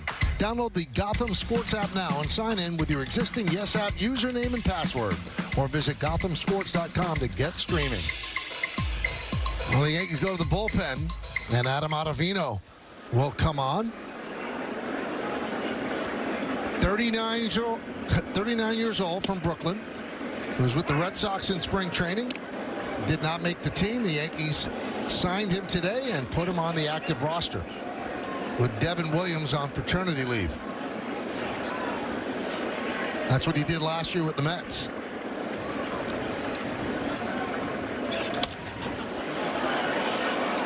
And Michael, I actually had the opportunity to catch up with him for the batting practice show, and I asked what his initial reaction was when he heard that the Yankees wanted him back. He said, heck yeah, can't wait to get to the Bronx. They said, we just need you here by the start of the game today. He walked in the clubhouse with a huge smile on his face. He said just putting on pinstripes means something. He always loved pitching here in New York and said the fans are always fired up and engaged. He believes he's still a major league pitcher, and he strikes one out right there to end the inning. But not before the Diamondbacks take the lead. They're up by 3 as we go to the bottom of the 8th. Time for PNC Bank slow moments. Corbin Carroll hit a home run, as did Jason Dominguez. Balls continue to fly out of Yankee Stadium in this season-opening home homestand. Big error by Naylor and a mistake by Mark Leiter Jr. as Suarez hits a grand slam to give the Diamondbacks the lead. Hyundai scoreboard 7-4-1 Arizona, 4-4-0 Yankees. You know, one thing that we noticed about the Suarez at bat, he just ignored the fastball, and the one he swung at, he couldn't catch up with because he was sitting off speed. He was waiting for that pitch, and he got a pitch that wasn't perfect. Yeah, I mean, he's probably got a mental scouting report on Leiter. He's faced him before, and you could see how many times Leiter was going to the off-speed pitch. And a lot of times, you know, you kind of have to read that as a catcher or a pitcher. When the fastballs aren't touched and the breaking balls and the split fingers are out of the zone and they're not even, you know, really, he didn't even offer at him. And, you know, veteran hitters will sit on certain pitches, and he is a veteran hitter with a lot of power. 1-1 on Judge. New pitcher is Justin Martinez. Yankees down by 3, bottom of the 8th. A 5 spot for Arizona in the 8th. Judge red hot against Milwaukee is 0 for 3 tonight. Lourdes Gurriel takes over in left field. McCarthy moves from left to center. Well, you better tune it up a little bit. That last pitch from Martino was a 100-mile-an-hour sinker. It went go to a splitter at 90.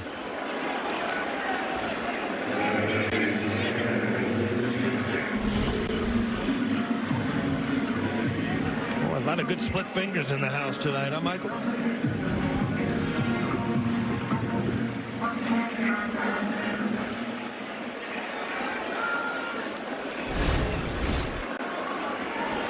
There's Jazz Chisholm. You know, so many people throw hard. I think that batters can catch up with fastballs now. That's why the changeup and a pitch like the splitter is so important to have. Yeah, you even see kind of the 12-6 overhand curveball coming back, especially early in the count, where you don't have to make a perfect pitch just to get a strike.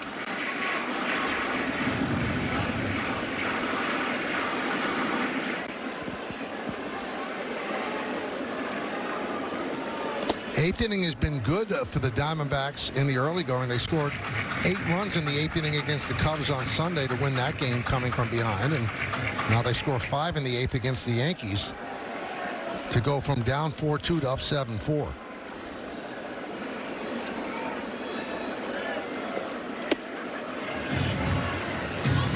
Two and two.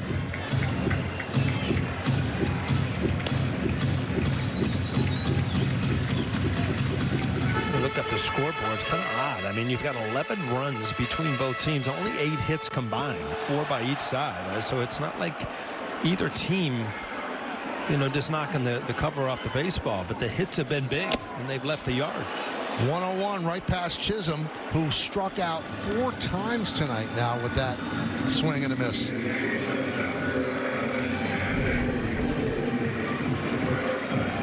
You saw the split finger for a strikeout, then you see 101 for a strikeout up part of the strike zone. Just kind of takes off as a hitter. You just can't stay on top of it. So here's Anthony Volpe. Fouled away.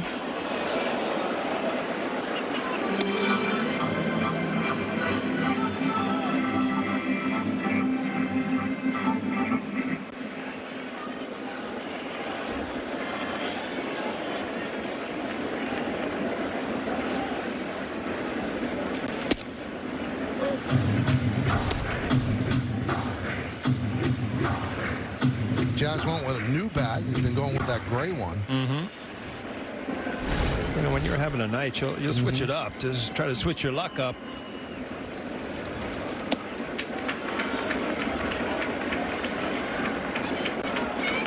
You know, it seems, Paul, that what baseball has become, so many people throw 97, 98. That doesn't seem special anymore. But it seems when it gets into triple digits, it's a little different. And I was just looking at the demeanor of Martinez out on the mound. I mean, when you're looking at the scoreboard throwing 100, 101, it just gives you confidence. You know, you kind of throw your shoulders back and like, here, hit it. And then every once in a while, let's just throw a split finger to keep you honest. But it must be something to be a pitcher and be able to bring it over 100 when you want to. Swing and a miss. just dominating in the 8th inning as the Yankees go down 1-2-3. 3 strikeouts. Martinez blows them away. We go to the 9th.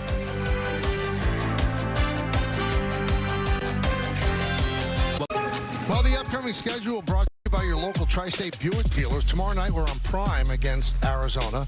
Then back on Yes at 7:05 on Thursday. Then the Yankees hit the road. 3 games against the Pirates. And then 3 games in Detroit against the Tigers.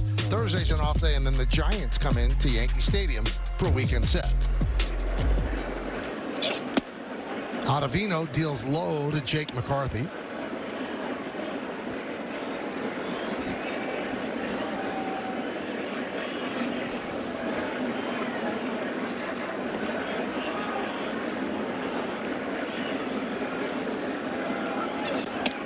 And a strike.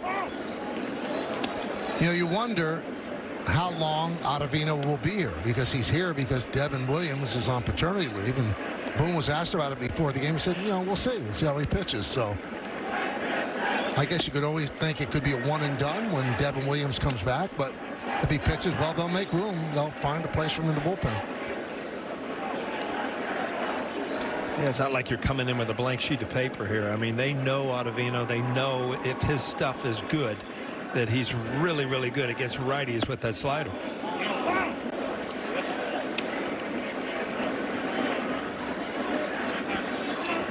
Well, Hedrick was up earlier. He's up again.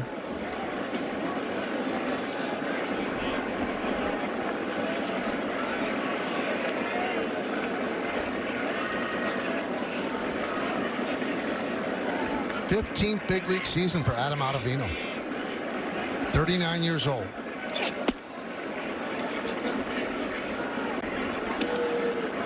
Three and 2. A.J. Putt is up for the Diamondbacks. Try to get the final 3 outs.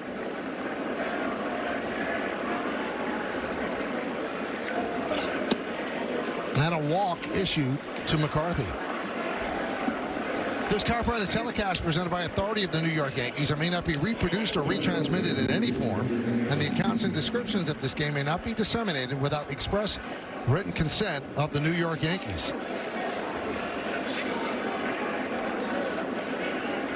So here is Gurriel coming off the bench for defense after Grichuk had pinch hit for Thomas. Grichuk used to be a pretty good outfielder, but they had him pinch hit, and he doubled to start off that 5-run 8th inning and then came out of the game for defense.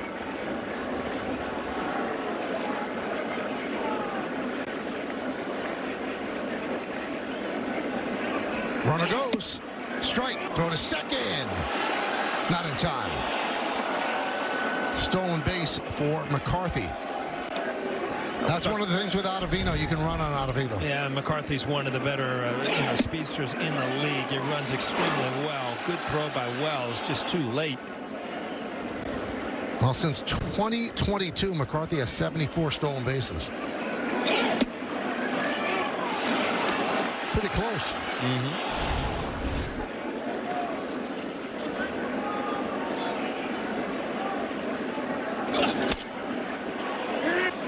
Popped up, shallow right.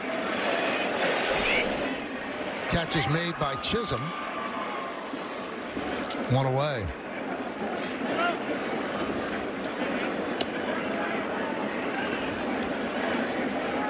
So with Hedrick ready, Boone's going to call on the left-hander. Ottavino leaves a runner at second with 1 man out. Hedrick against Perdomo when we come back.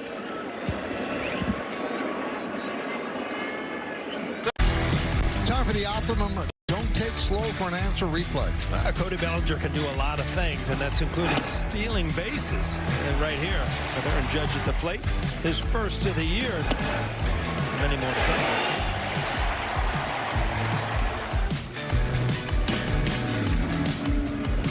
So Hedrick in his second game for the Yanks. And he will deal to Perdomo with a runner at second and 1 man out. 7-4 Diamondbacks. And a strike.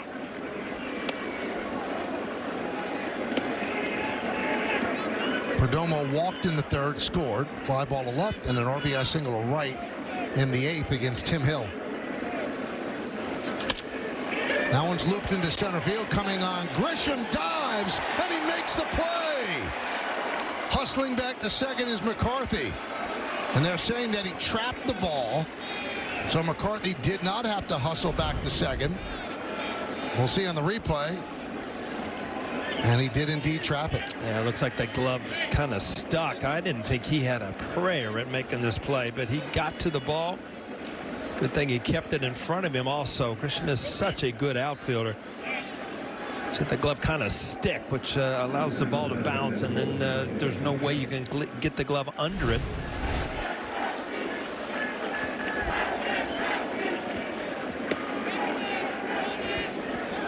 So base hit by Perdomo, and here is Corbin Carroll.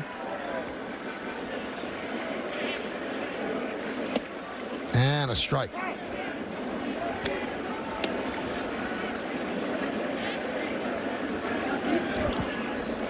That's the 5th hit for Arizona. Yankees have 4. Diamondbacks lead 7-4.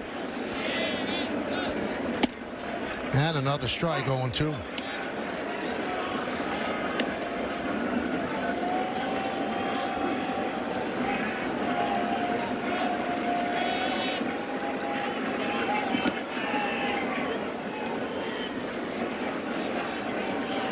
Swing and a miss. Dominating Carroll, striking him out for out number 2. Again, as a lefty, a lot of times for 2 strikes, you're thinking breaking ball. This ball's by him. A fastball just out of this, up in the strike zone, but got it by him.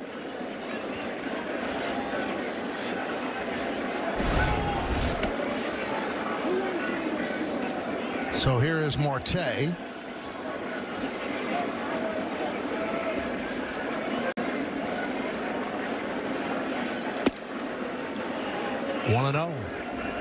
Yeah, this is a dangerous at bat right here. Marte, we've noted earlier how much better he is against righties. Really swings the or against lefties. Really swings the bat well right-handed. Really got to be careful here. Grounded to third. Nice grab by Cabrera. Throws to first. A beautiful backhand scoop by Goldschmidt to end the inning. Good play on both ends.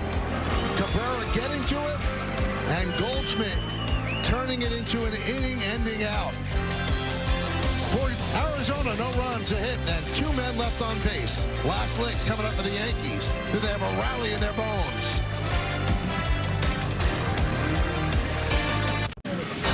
Well, fans, stay tuned after the final out for tonight's WB Mason Yankees postgame as Bob Lorenz and Jack Curry will have highlights and analysis. Meredith Marakovitz gets player interviews in the clubhouse. And we'll hear from Aaron Boone on the manager's report. It's all coming up next on Yes and the Yes app.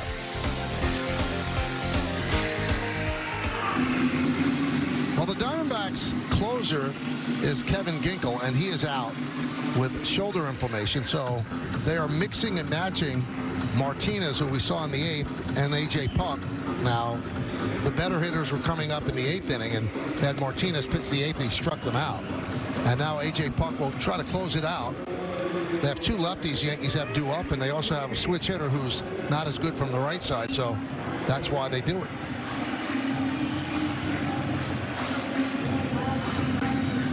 But I must be corrected. They do not have the switch hitter because of the fact you have Grisham coming up, so it works out even better for the Diamondbacks. Yeah, that's the thing. When you make defensive adjustments, if something goes a little crazy like it did tonight and you lose the lead, then your lineup's not as balanced. And you got 3 consecutive lefties here.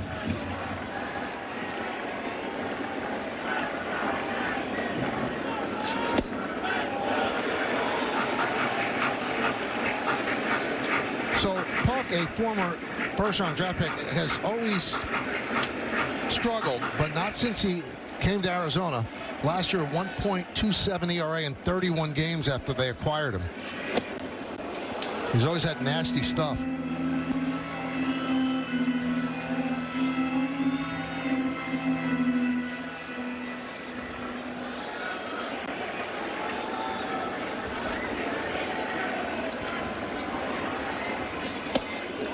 So he started last season with Miami, had a 4.30 ERA, but spectacular with the Diamondbacks.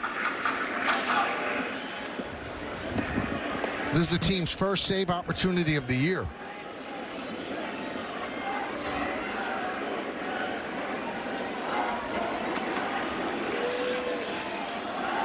2-2 on Wells. Swing and a miss. 98 miles an hour right by him. One away. You can make anything possible because you have a connection that's built for everywhere. That's Life Unlimited. That's Spectrum. Oh, with the Wells strikeout, Paul, 13 Yankees have struck out. I mean, that was overpowering right there. And you can see a big guy, kind of short-armed, drops and then just kind of hides the ball and then crossfires it at, 97, 98. Very tough at bat for a lefty.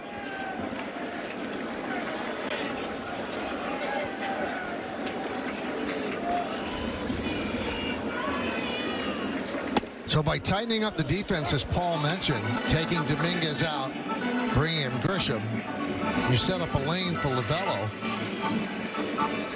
to bring in a lefty and counteract three straight lefties. The Yankees have Wells, Grisham, and then Rice.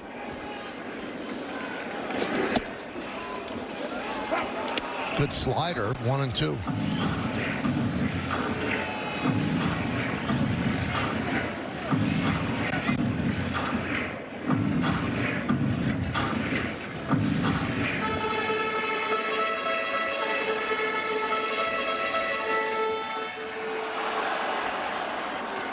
This is quite a luxury if you're Lovello over on the bench.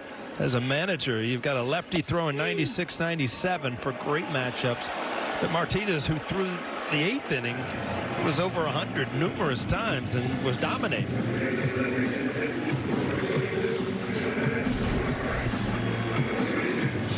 Crossfire, and he keeps the ball low, which is extremely hard to pick up from a lefty, from a left-handed hitter. 14 Yankee strikeouts. The last 5 Yankees have struck out. And here's Ben Rice. Yankees down to their final out. They led 4-2 going into the 8th inning. But for the first time in this young season, the bullpen faltered. And Eugenio Suarez with a grand slam off Mark Leiter Jr. 1-1.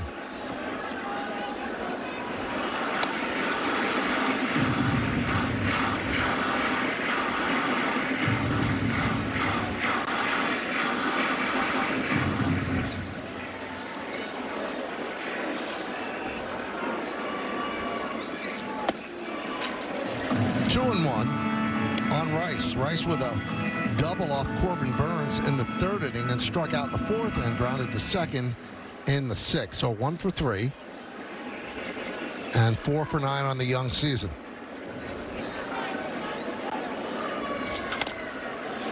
Now the Yankees are down to their final strike.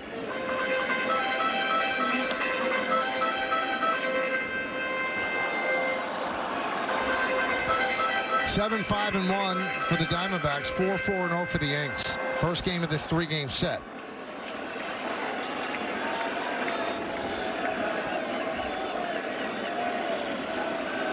And the 2-2. Driven deep to right.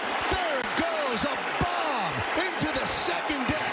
A home run for Rice to keep the Yankees alive. It's 7-5 Arizona.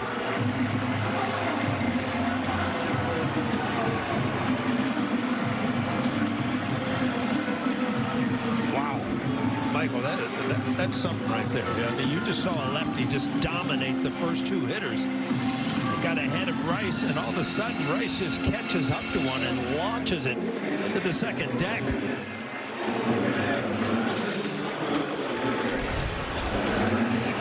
All supposed to be middle away, comes middle in, but he had no problem getting to it. I think Ben Rice likes the fastball. So Pablo Reyes will pinch it for Oswaldo Cabrera to keep the game alive. They want to get it to Paul Goldschmidt as the tying run. That one is looped into center field. McCarthy coming on will make the play, and that will do it. So the Diamondbacks come from behind with the 5 spot in the 8th to beat the Yankees 7-5. Yankees' first loss of the season. But the Yankees still had the home run bats working, a home run by Dominguez, home run by Volpe, and a home run by Rice. Yeah, there's some definite positives. I thought Warren threw the ball extremely well. It's just very hard to overcome a grand slam when it comes in the 8th inning. But the Yankees fought back from an early deficit, got ahead. Again, Michael, the bullpen has been so good. One mistake tonight, but you got to realize Arizona's a good team.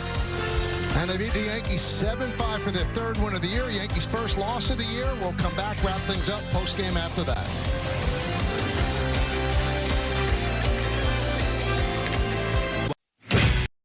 Now it's time for the Cadillac drive of the game. Well, not much doubt about this. In the 8th inning, one pitch away, Suarez hits his 5th home run of the year, and it's a grand slam. It ended up being the winning blow for the Diamondbacks. 7-5-1 for Arizona. 5-5-0 for the Yanks. Took 2 hours and 53 minutes. Miller the win. Puck his first save. Mark Leiter his first loss. Suarez with the grand slam. Yankee home runs. Dominguez, Volpe, and Rice. Coming up on the Yes Network, stay tuned for the WBA Some Postgame Show with Bob Lorenz and Jack Curry. Special thanks to producer Troy Benjamin, director Dan Barr, Mike Webb, and the executive producer of the Yes Network is Jared Ames Boschnack. Join us again tomorrow as the Yankees continue this series against the Diamondbacks at Yankee Stadium. Coverage begins at 6:30 on Prime, with first pitch coming shortly after 7. Again, the final score, the Diamondbacks 7 and the Yankees 5. For Paul O'Neill and Meredith Morakovitz, I'm Michael Kay saying see ya from Yankee Stadium in the Bronx, New York, where the Diamondbacks beat the Yankees 7-5. Now let's go to Bob Lorenz and Jack Curry, who are standing by in our Yes Network studios with the postgame show. Hey everybody, it's great to have you with us here on the WBA Some Postgame. Bob Lorenz and Jack Curry with you. Final from the Bronx. Game 1 of 3 between the Yanks and Diamondbacks. And Arizona wins it 7-5. We mentioned on the pregame, power, the name of the game for both of these teams early this season. 3 homers for the Yanks, but a big blow by Eugenio Suarez in the 8th tilts it in favor of the Diamondbacks. Let's get your Hyundai opening comment. All right, this is the first hiccup of the young season for the Yankees, and manager Aaron Boone is fond of saying you need to win the games you're supposed to win. And when you're 4 outs away from winning a game with the kind of bullpen that the Yankees have, they expect to win this game. But it went sideways for them in the 8th inning, Bob. And you mentioned the grand slam from Suarez, and obviously that's the exclamation point. I have a feeling when Boone and Mark Leiter Jr. talk about this game, Leiter Jr. is going to talk about the 2 walks that preceded that grand slam, because he put himself in a really tricky situation, and then he faced the terrific hitter in Suarez, who was essentially the Diamondbacks' Aaron Judge. Like Judge, he came into today's game with 4 home runs. Like Judge, he was the player of the week in his league, and he made Leiter pay for a hanging splitter. Yankees end up wasting a solid performance from Will Warren. He gave them 5 solid innings. We'll take a look at Warren coming up in just a little bit. Right now, let's see what happened in that 8th inning. It's our turning points of the game, brought to you by Montefiore Einstein, the official hospital of the New York Yankees. And Jack, it starts off with Randall Grichuk pinch hitting. They bring Tim Hill in, the lefty, out of the pen after 2 nice innings by Fernando Cruz. And Grichuk always does very well against the Yankees. 15 career home runs, and he adds a double to that ledger to get things started off for the D-backs. Then Geraldo Perdomo, he came in with 5 runs batted in so far this season, knocks 1 to right. Grichuk comes in from second. Just like that, it's a 4-3 game, and the Diamondbacks are threatening. So Corbin Carroll, little comebacker. Yankees settled for a fielder's choice, and that was it. They go to Mark Leiter Jr. after that. Yeah, and he has been terrific, Leiter Jr. He faced 6 batters coming into this game. He had struck out 4, but right there, that's not a stolen base. That's a walk, so it's going to be runners on first and second. And then he also loses his way against Smith. Can't find the field for that pitch, and it's the bases loaded. How is he going to navigate through this, Bob? The next batter is Josh Naylor. He ends up striking out him on the splitter. But Suarez is a really good hitter. I thought Paul O'Neill did a great job breaking this down. Suarez was looking for something off speed. He wasn't looking for a fastball. And when he finally got that 2-strike splitter, this is a John Sterling job. It was towering and it was high. But it would not have made John Sterling happy. It leaves the ballpark. Grand slam, put the D-backs in front. So things set up really good for the Yankees bullpen-wise when Cruz came in, gave him 2 innings, struck out 4, but then Hill, giving up a couple runs, gets just an out. Leiter Jr., the grand slam. Ottavino, 7 total walks. It was a night that Devin Williams was not available. He's on the paternity list. That's why they signed Ottavino. But again, just that situation in the 8th where it's 1 or 2 pitches away from things breaking the Yankees' way, but Leiter with that splitter just way up in the zone. And there were other times he was throwing that pitch, Jack, that it was bouncing in the dirt and no hitter was going to offer it that. Right, that's his swing and miss pitch. He needs to show the fastball and get ahead in the count to be able to use that splitter.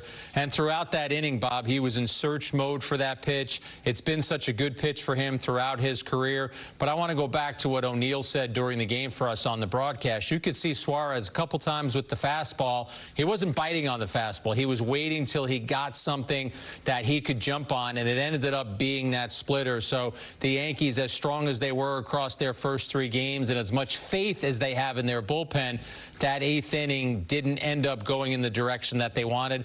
And it was their own fault, as I mentioned. The couple of walks, you can't give free base runners to a good team late in the game. That's what the Yankees did. Now, Will Warren did that, too. He walked 4 at his first start of the season, but he pitched really well in addition to those walks. He's our optimum player of the game. Jack, here's why.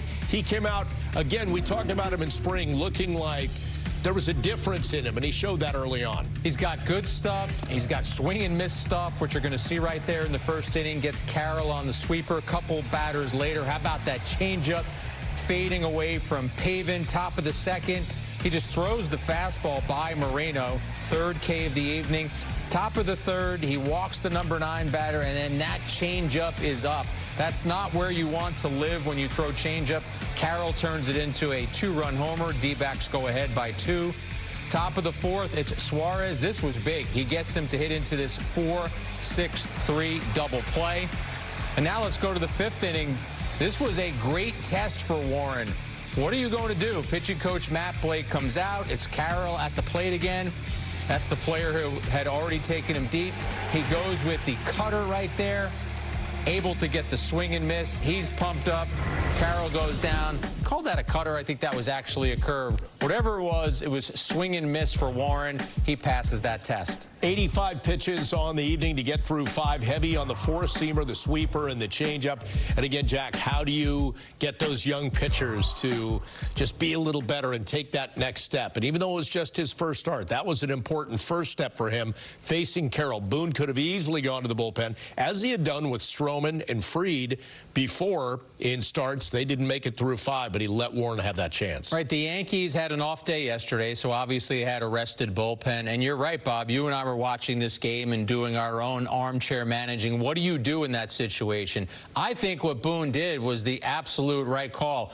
You're going to need Will Warren all this season. Why don't you test him? Why don't you see if he can get through that 5th inning challenge? And he did. What I liked about what Warren did in that at-bat is he had not shown Carroll his curveball for the first 2 at-bats. Suddenly he gets to the 3rd at-bat and he flips that curveball in there, and that's what helped him get a strike. He comes back with a fastball for another strike, and then finally gets the swing and miss on a curveball. He fell behind 2-0 in that count, but then battled his way back, and he's a pretty mild-mannered kid, but we saw a lot of excitement from him as he walked off the mound. Yeah, good moment for Warren. We're going to take a break, but we'll hear from Warren about Warren. We'll hear from him and about him from Aaron Boone.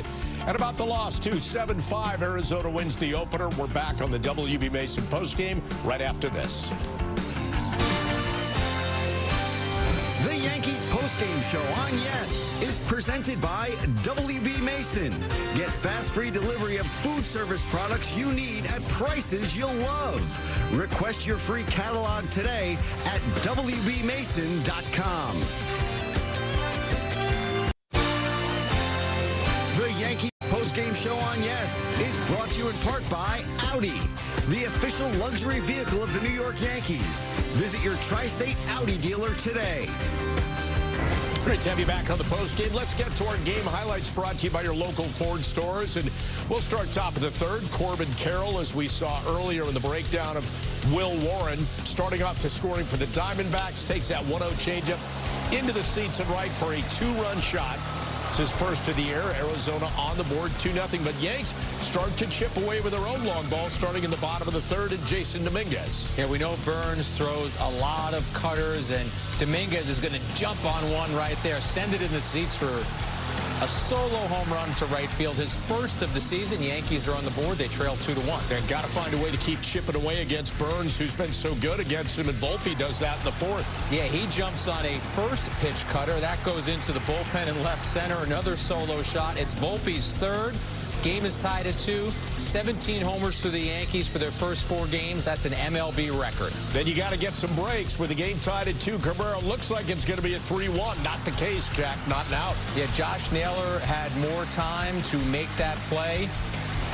Christian Walker, no longer a Diamondback, would have made that play. But the Yankees take the gift and take a 4-2 lead. That error leading to those 2 runs, but then up 4-3 in the 8th. Suarez, bases loaded. Leiter got that splitter up in the zone, and he takes him up and out for the grand slam. Suarez's major league leading 5th homer of the season, makes it 7-4. Take it to the bottom of the 9th. More good news down to their last out. Here comes Ben Rice. Yeah, the Diamondbacks bring heat out of the bullpen in the late innings, but Ben Rice turns around that fastball from Puck, sends it into the second deck, his second of the season. Yankees inch closer. They trail 7-5. And then Boone wants to get a right-hander up, sends up Pablo Reyes. Yeah, but Reyes is going to fly this one out to Jake McCarthy in center, so the Yankees offense actually went meekly. Their last 18 batters, the only hit, that Rice home run. So the Diamondbacks win the opener 7-5. A lot of runs, but only 5 hits each between the 2 teams. Will Warren pitching well. That was some good news. 3 homers for the Yankees. But Suarez was the difference in that uneven, rocky 8th for Mark Leiter Jr. Let's hear about that and more in the manager's report, brought to you by Toyota. Aaron, Mark Leiter Jr. essentially 1 pitch away from getting out of that inning. How do you describe the range of emotions there, and what did you see from him in that Suarez? Yeah, I mean, just not his sharpest outing. You know, he's been throwing the ball so well, really, all the last month or so, and especially his first couple outings. I thought he got himself back on track with the Naylor punch, and then he was putting together, I thought, executed a couple good pitches in the Suarez at bat, and then just it wasn't a good split, obviously, that he threw there. So, you know, just one of those nights where he's just, you know, just a little bit off there. What about Tim Hill as well? It seemed like he was having a little trouble out there. Yeah, I mean, you know, that team creates, you know, some challenges for you, especially with the platoon advantages they try to create. So, you know, they're going to, you know, create some opportunities. Gurriel stings the ball up. I thought he did a good job. You know, we want Perdomo on that right side of, you know, he just kind of blocked that chopper over there, and then he gets Carroll. And then we want to keep Marte on the left side. But, you know, I thought overall Timmy threw the ball fine. You know, Grichuk really stung it on him. I might have said Gurriel, but Grichuk really stung it. But I thought he executed pretty well against Perdomo and Carroll there. With Will Warren, he went 5, allowed just 1 hit, that home run there. Just how pleasantly pleased were you with Yeah, I mean, that's an exciting first outing for him. I mean, that's a really good offense to go through, and I thought he pitched really well, and even, you know, had a couple walks in there, a couple leadoff walks, didn't really come unraveled at all. I thought he did a really good job of changing speeds. His secondary tonight was excellent, but a really encouraging first outing against a good offense there. You mentioned the walks, 2 leadoff walks there, or 2 walks there to start off that 4th inning. Is that a situation where maybe last year he does let it unravel, and where you see a little bit of growth this year? Yeah, I mean, yeah. That's definitely, I don't want to say he automatically unravels last year, but I do think that next wave of experience for him, you know, I thought he did a good job of just controlling the environment around him. I thought he was real poised all night. And yeah, you know, his stuff was good. There was some adversity in and along the way, but he handled it really well. Andy, when you had Hedrick up, was that going to be in the 5th? Was that going to be potentially for Carroll? And did you then decide to leave Warren in to see what he could do there? Yeah, just in case, that inning started out a little rough, I just didn't want to be caught without any protection there. But, yeah, Will got through it really nice. And the home run pitch, it was up but away, right? Was that a bad lighter? Yeah. No, sorry. The Carroll to Warren. I haven't looked back at it. I don't know where on the plate it was. Looks like it hung up a little bit. Pretty good swing on it. Anyone else? Eric.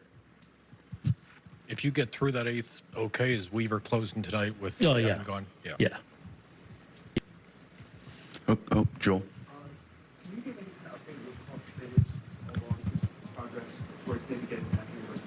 Yeah, he threw. What's today? Yes. He threw yesterday. Yeah. Yeah. He's kind of. We have him marked April 15th or 16th. He's got 2 more starts. 2 more minor leagues. Yes, he'll start this weekend with Somerset up in Hartford, and then I'll have 1 more, and then plan would be with us. Okay, thank you. Oh, sorry. Dominguez, I know that's your usual move to remove him, but when you see that develop in the 9th inning there, is there any temptation to maybe leave him in the game so that you still have his bat in a close Well, when game? it's developing, I can't. I know that, but I mean, you know what I mean? Like, Yeah, and he'll get there. And, obviously JD had a really good night tonight. Really liked the plays he made in left field, too. There was that first chance, the kind of top spin, did a really good job coming in on that. So, yeah, I mean, but. It's kind of a part of the process. So Yeah, absolutely. Yep. Thank you, Aaron. So it's worth repeating that the Yankees had the lead into the 8th inning and were just trying to find a way to close it down.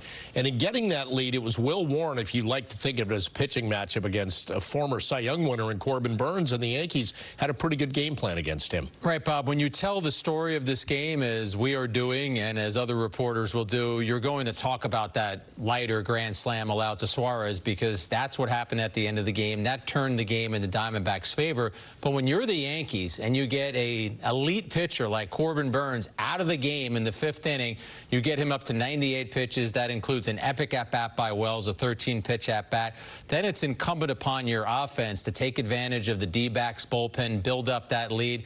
The Yankees got runs on homers from Dominguez and Volpe, but then their other 2 runs were on the error by Naylor. They just didn't mount any more offense after that. I mentioned this stat earlier. Their last 18 batters of the game, only 1 hit, the Rice homer, and 7 strikeouts. So they didn't put pressure on the Diamondbacks, who then subsequently put pressure on them and grabbed this win. We got to take a break, but when we come back, we'll talk more about pitching, and we'll talk more about Will Warren, and we'll hear from him as well. His first outing of the season was a good one. Left with a chance to give the Yanks a win. They ultimately fall 7-5. Warren is coming up next.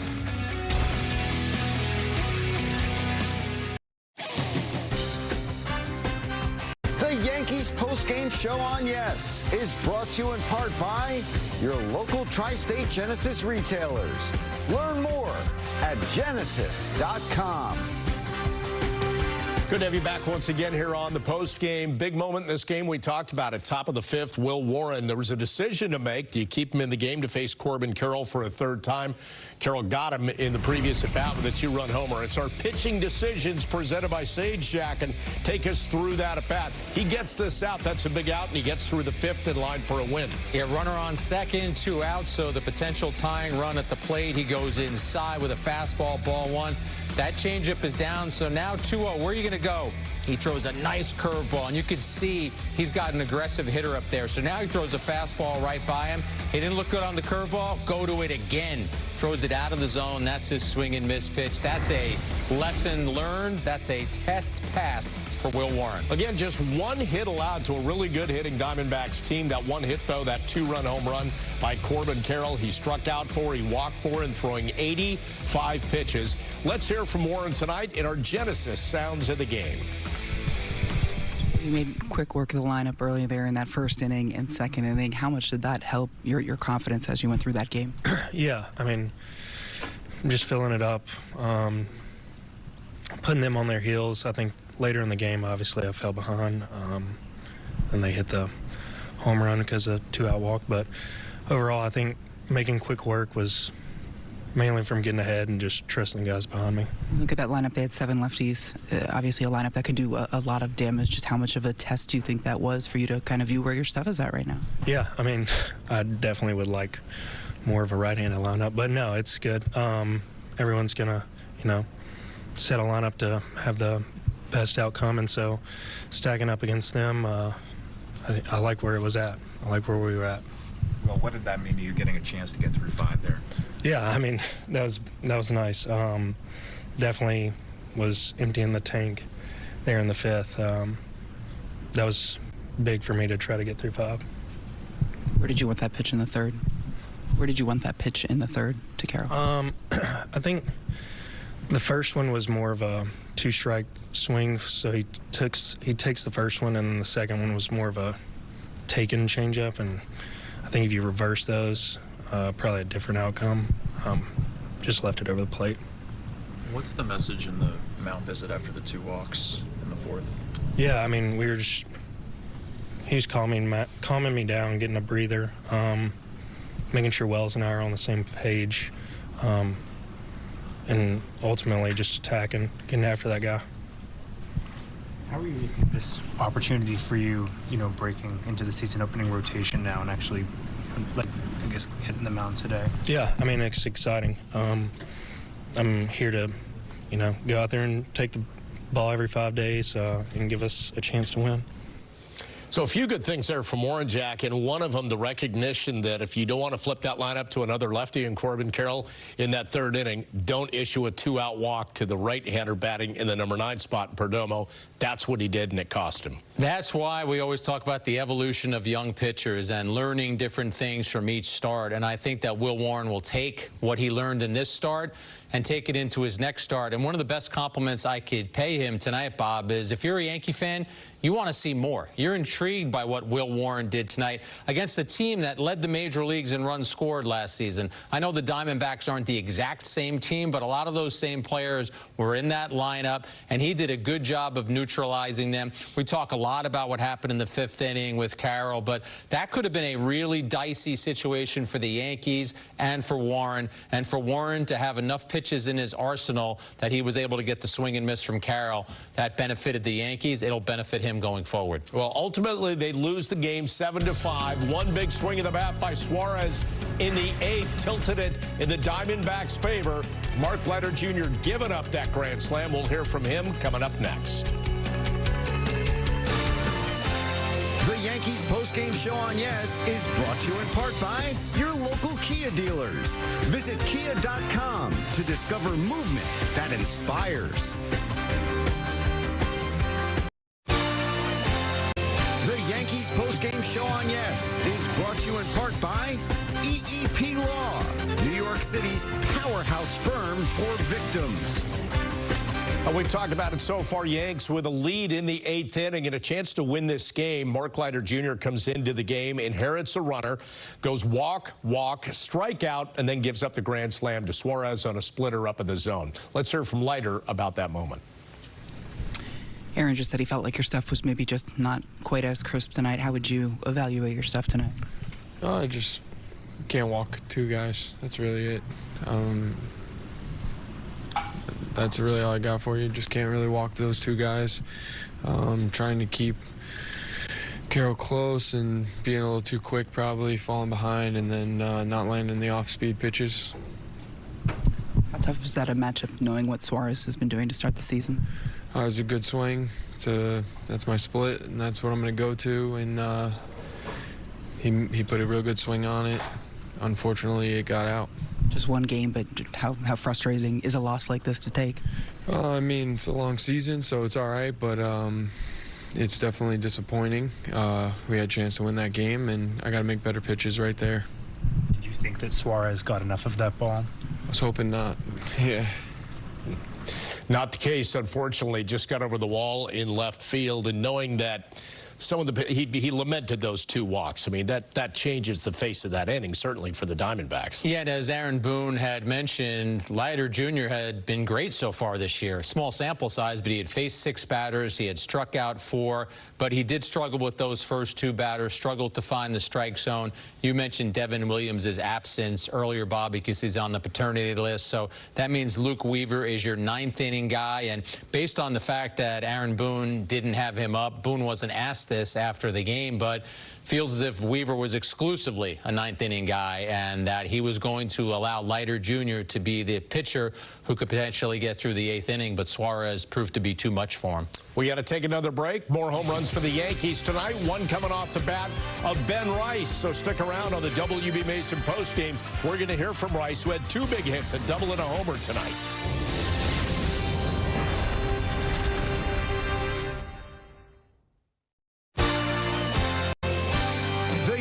Post-game show on Yes is brought to you in part by your local Hyundai dealers. There's never been a better time to test drive that Hyundai you've always wanted.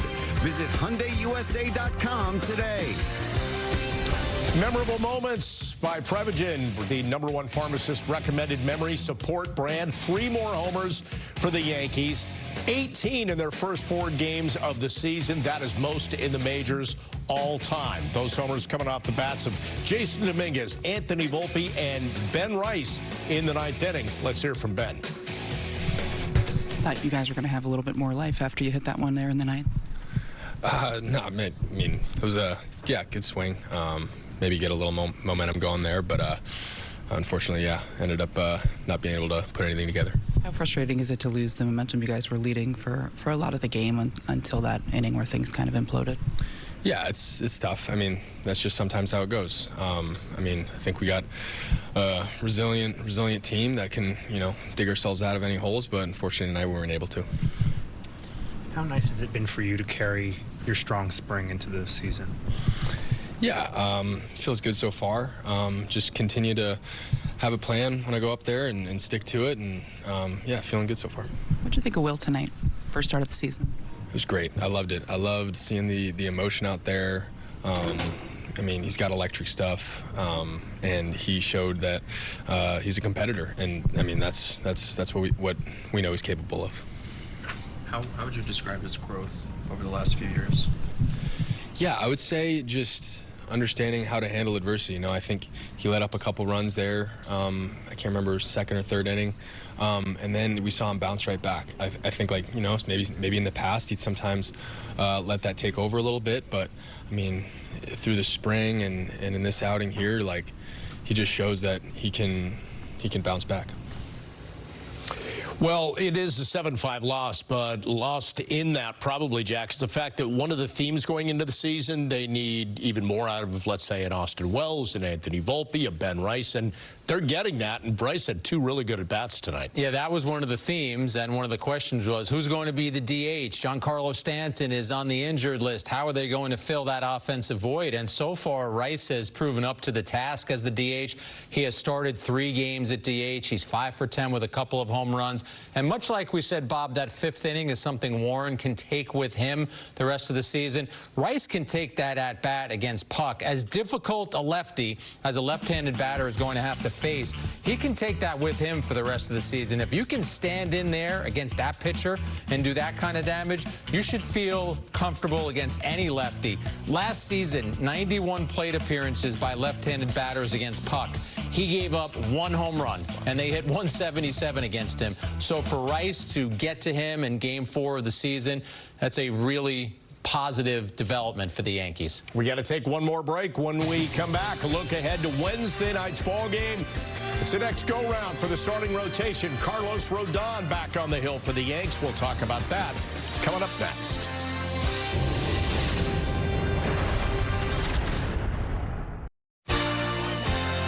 The Yankees post-game show on Yes is brought to you in part by FanDuel.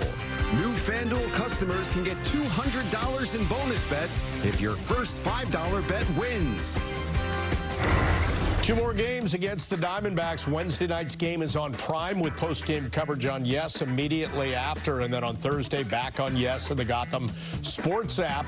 It's going to be Zach Gallen against Carlos Rodon tomorrow. Merrill Kelly against Carlos Carrasco on Thursday. Your probables brought to you by Nissan.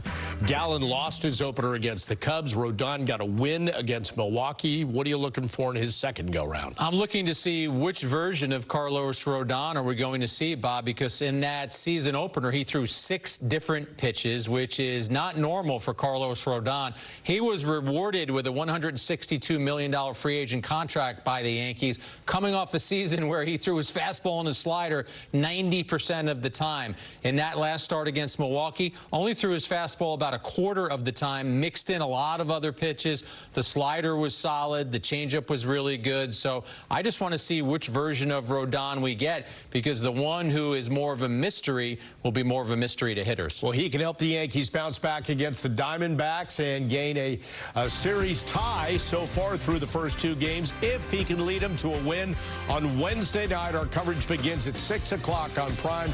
Pre-game or game a little after 6:30, and then the post game on Yes. Thanks for joining us all night. See you again on Wednesday. Take care.